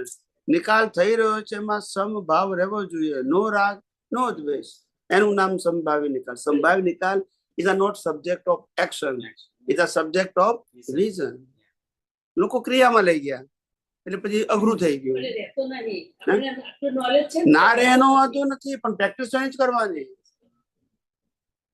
ડોક્ટર ફેલ થાય 5 વખત તો પ્રેક્ટિસ તો ડોક્ટર બનવાની જ કરવાની. બોલતા નથી. ચાર્ટર એકાઉન્ટન્ટ ફેલ થાય 10 વખત તો પ્રેક્ટિસ તો ચાર્ટર એકાઉન્ટ બનાવવાની કરવી પડે, બીજી ના કરાય. આ બેનો રસોઈ બનાવીને દાદી જાય તો બીજી વખત રસોઈ બનાવીને પ્રેક્ટિસ કરવાની હોય કે બનાવવાની છોડી દઈએ, એવું ના ચાલે. જેમાં ફેલ થાય એમાં તો પાસ થવાનું છે, બીજું થોડું લાવવાનું છે. આપણે પ્રેક્ટિસ કેટલી વખત ચૂકી ગયા એ કાઉન્ટ નહીં કરવાનું, પણ જેવા સંજોગ દેખાય કુદરતી રીતના જોવાના. ભૂત ભવિષ્ય વર્તમાન થાય એના વર્તમાનમાં જોવાનું. આપણે ભૂત ભવિષ્યમાં જવાનું નહીં. આ જ આપણી પ્રેક્ટિસ. ચૂકાઈ જાય 1,00,000 વખત કશો વાંધો નહીં, પાછા શરૂ કરો કુદરતી રચના. આપણે ક્યાં કહીએ છીએ કે તમે કેટલી વખત ભૂલી ગયા એને કાઉન્ટ કરો? આપણે કાઉન્ટિંગ એ આપણો વિષય જ નથી. જેટલી જાગૃતિ રહે એટલી સાચી, જેટલી રહે એટલી. એક તો તમે વિચાર કરો કે તમે 24 કલાકમાંથી માનો કે 2% કેટલું 2% તમારી જાગૃતિ રહી કે અવસ્થામાં હું શુદ્ધાત્મા છું અને આની અવસ્થા અને આ બહારની અવસ્થા આપણને કુદરતી રચના દેખાય. 2% કેટલી? આઉટ ઓફ 100% 2% દેખાય. આ દ્રષ્ટિ જે તમને દેખાય તમારા પુરુષાર્થમાં, જાગૃતિમાં, ઉપયોગમાં, એના આધારે તમારી જે દશા છે, અત્યારના દુનિયાના જેટલા ધર્મગુરુઓ છે તમામ ધર્મોના, એનાથી તમારી દશા બહુ જ હાયર છે. હાયર ખ્યાલ આવી ગયો? બસ, અનકમ્પેરેબલ છે. સાધુ સંતોની દશાની વાત કરું છું, એનાથી તમારી દશા હાયર છે. સામાન્ય વ્યક્તિની વાત જ જવા દો, કારણ કે પેલા લોકો પાસે તો વિઝન જ નથી. એ દશાનો ક્યાં પ્રશ્ન આવે? તમારી પાસે દ્રષ્ટિ છે અને ઉપયોગ 2% કર્યો ને, પેલા પાસે દ્રષ્ટિ જ નથી, એકડો જ નથી. તો પછી એટલે સહેજ જે આપણી ઇન્ટરનલ જ્ઞાન દશાને, આપણી સમજણને ક્યારે નાની નીચી માનવાનો પ્રયત્ન ના કરશો. It's a great one. ભલે આપણને રિયલાઇઝ થતા 2%, 3%, 5% એમ ધીમે ધીમે થાય, પણ આપણું વિઝન ગ્રેટ છે અને ગ્રેટ વિઝનને આપણે 100% આત્મસાત કરવાનો પ્રયત્ન કરી રહ્યા છે. વેટું પતી ગયું. બધું શું છે આપણે તો પછી થાય ત્યારે પછી જોવામાં આવે કુદરતી રચના. ઓન ધ સ્પોટ દેખાય તો બેસ્ટ કહેવાય, રાઈટ. પણ પછી બી તમને એક નહીં તો વાર ગુડ પછી કહેવાય. તો એ નાની વસ્તુઓથી શરૂ થાય કે મોટી વસ્તુ? શરૂ કોઈ બી તમને કેટલી અવસ્થામાં દેખાય છે એ સેમી ઇમ્પોર્ટન્ટ છે. પણ હું એમ કહું છું કે પુરુષાર્થ કરવાની શરૂઆત જે તમે કરો વિલિંગલી, એ નાની વસ્તુ. હું પાણીનો ગ્લાસ પીતો હોઉં તો કુદરતી રીતે જોવામાં શું વાંધો છે? હું બ્રશ કરતો હોઉં તો કુદરતી રીતે જોવામાં શું વાંધો છે? કે બ્રશ કરનાર કોણ છે, બ્રશ શું છે, ખ્યાલ આવ્યો? દાંત શું છે, ક્રિયા શું છે, હું શું છું, એવી જાગૃતિ રાખવામાં શું વાંધો છે? નાની વસ્તુમાં તો એનાથી તો મેચ્યોરિટી આવશે. પણ તમે પાણી પીતા હોય અને ગ્લાસ પડી જાય તો એ કુદરતી રીતના જોવાનું. એ વખતે તમે કુદરતી રચના જુઓ હા, તરત જ, હા, તો એ okay. સારું કહેવાય. સારું. પાછળથી જુઓ તો એ સારું કહેવાય, પણ પેલું બેસ્ટ કહેવાય, અચ્છા. ખ્યાલ? પેલું ગુડ કહેવાય. જ્યારે થાય એ જ time. પણ પ્રિન્સિપલ તો એક જ છે. પાછળથી જુઓ તો પ્રિન્સિપલ તો એક છે. બરોબર. પણ તમે ઓન ધ સ્પોટ કુદરતી રચના ન જોયું એટલે બીક તો પડી જાય. Yeah. પણ પાછળથી જોયું એ પણ તમારી મેચ્યોરિટી તો છે જ. બરોબર. પણ એ રીતે જ તમે આગળ વધો. That's it. That is the only way. એટલે તમે તો ગભરાશું નહીં, ડરવાનું નથી. હા, એટલે થોડાક ટાઈમથી મને એવું દેખાય જ છે, તરત થાય ને તરત જ લાગે કે ઓ, જો આ કુદરતી રચના થઈ. ભીખ અને ભયથી મુક્ત થવું એનું નામ આધ્યાત્મ વિજ્ઞાનમાં પ્રોગ્રેસ કરવું. ભીખ અને ભય આ બે ખલાસ થઈ જવાનું. નીકળી જાય. કારણ કે આ જગતમાં કશું મેળવવાનું અને ગુમાવવાનું, પછી ભીખ અને ભય લાયા શું? નથી લઈ જવાનું. ભીખ ભય ક્યારે હોય કે મેળવવાનું હોય તો ભીખ હોય, સાચવવાનું હોય તો ભય, જતું રહેશે તો. પણ છે જ નહીં, બેમાંથી એક નથી. જન્મ્યો એ મરવાનો છે, મેળવ્યું એ મૂકીને જ જવાનો છે. ઓપ્શન તો પછી ભીખ અને ભયની ક્યાં જરૂર છે? યસ કે નો? ભીખ અને ભય ના હોવા જોઈએ. ઉદય કર્મ જે હોય તે. પૈસા તમે વાપરો કે ના વાપરો એ બંને કુદરતી રચના જ છે ને. વાપરો તોય બેંકમાંથી ઓછા થશે, નહીં વાપરો તો બેંકમાં રહેશે. પણ એ તો કુદરતી બે બીજો વાપરશે, બેંક વાળો વાપરશે લોન આપીને. અથવા જે વાપરે એ કુદરતી રચના કોક તો વાપરે જ છે ને. યસ કે નો? વાપરશે. તો તમે બેંકમાં પૈસા મૂક્યા એટલે તમે વાપરો, નહીં તો બેંક વાળો કોઈને લોન આપશે એ વાપરશે. પણ વપરાય જ છે ને. એ કુદરતી રચના. તો પછી સ્વામી સર એક છેલ્લો ક્વેશ્ચન. જે વાપરવાની વાત થાય ને પૈસાની, તો પૈસા કમાવામાં પુણ્ય જોશે, that is one type of પુણ્ય, અને પૈસા તમારી પાસે છે એને તમે કેટલા વાપરશો એ અનધર ટાઈપ ઓફ પુણ્ય. ઓફકોર્સ, ઓફકોર્સ, એ તો છે જ.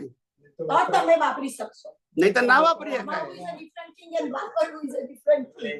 તમે વાપરવા નીકળો તો બી દુકાન બંધ થઈ ગઈ. તો કોઈ વસ્તુ ખ્યાલ ના આવ્યો? મળે. કારણ કે એટલે જ વાપરો. કારણ કે ભેગું કરવું એને પુણ્ય જરૂર કહેવાય. હમ, ભેગું કરવું, હમ. પણ ભોગવ્યું એ સાચું પુણ્ય છે. Yeah, exactly. ભેગું કર્યું એ બીજાનું. તમારું પુણ્ય કેવું ભેગું કરવાનું, વાપરવાનું નહીં. તો વાપરીને તમે ભોગવો એ માનસિક સંતોષ. મોટા વર્લ્ડના મોટા ભાગના માણસો પોતાની સ્થાવર જંગત મિલકત, સ્થાવર એટલે સ્થિર, જંગત એટલે મૂવેબલ, સ્થાવર જંગત મિલકતના 70% ભાગ ઓન એન એવરેજ મૂકીને જાય છે. આમાં ઓપ્શન 70%. કેટલું? મકાન કો, ગોલ્ડ કો, ડાયમંડ કો, સિલ્વર કો, સ્ટોક કો, જમીન કો, જે કો તો એ પણ મૂકીને પણ એમાં બી સ્વતંત્રતા નથી. નથી. પણ Even તમને though I understand કે maybe એટલે તો મેં down the line I'm going to die. એટલે મેં શું કીધું કે વાપર્યું એટલું તમારું, ભોગવ્યું એટલું તમારું, ભેગું કર્યું એટલું બીજા પણ બીજા કોઈ બી હોય. ગમે તે હોય. તમારા ગયા પછી ક્યાં સવાલ છે? Now you are disconnected with your past family. શું કીધું? અને તમારે ન્યૂ ફેમિલી સાથે કનેક્ટ થઈ ગયું. હવે તમારે પેલી પાસ્ટ થઈ ગઈ. શું થઈ ગઈ? ચાલો પ્રાર્થના બોલી દઈએ.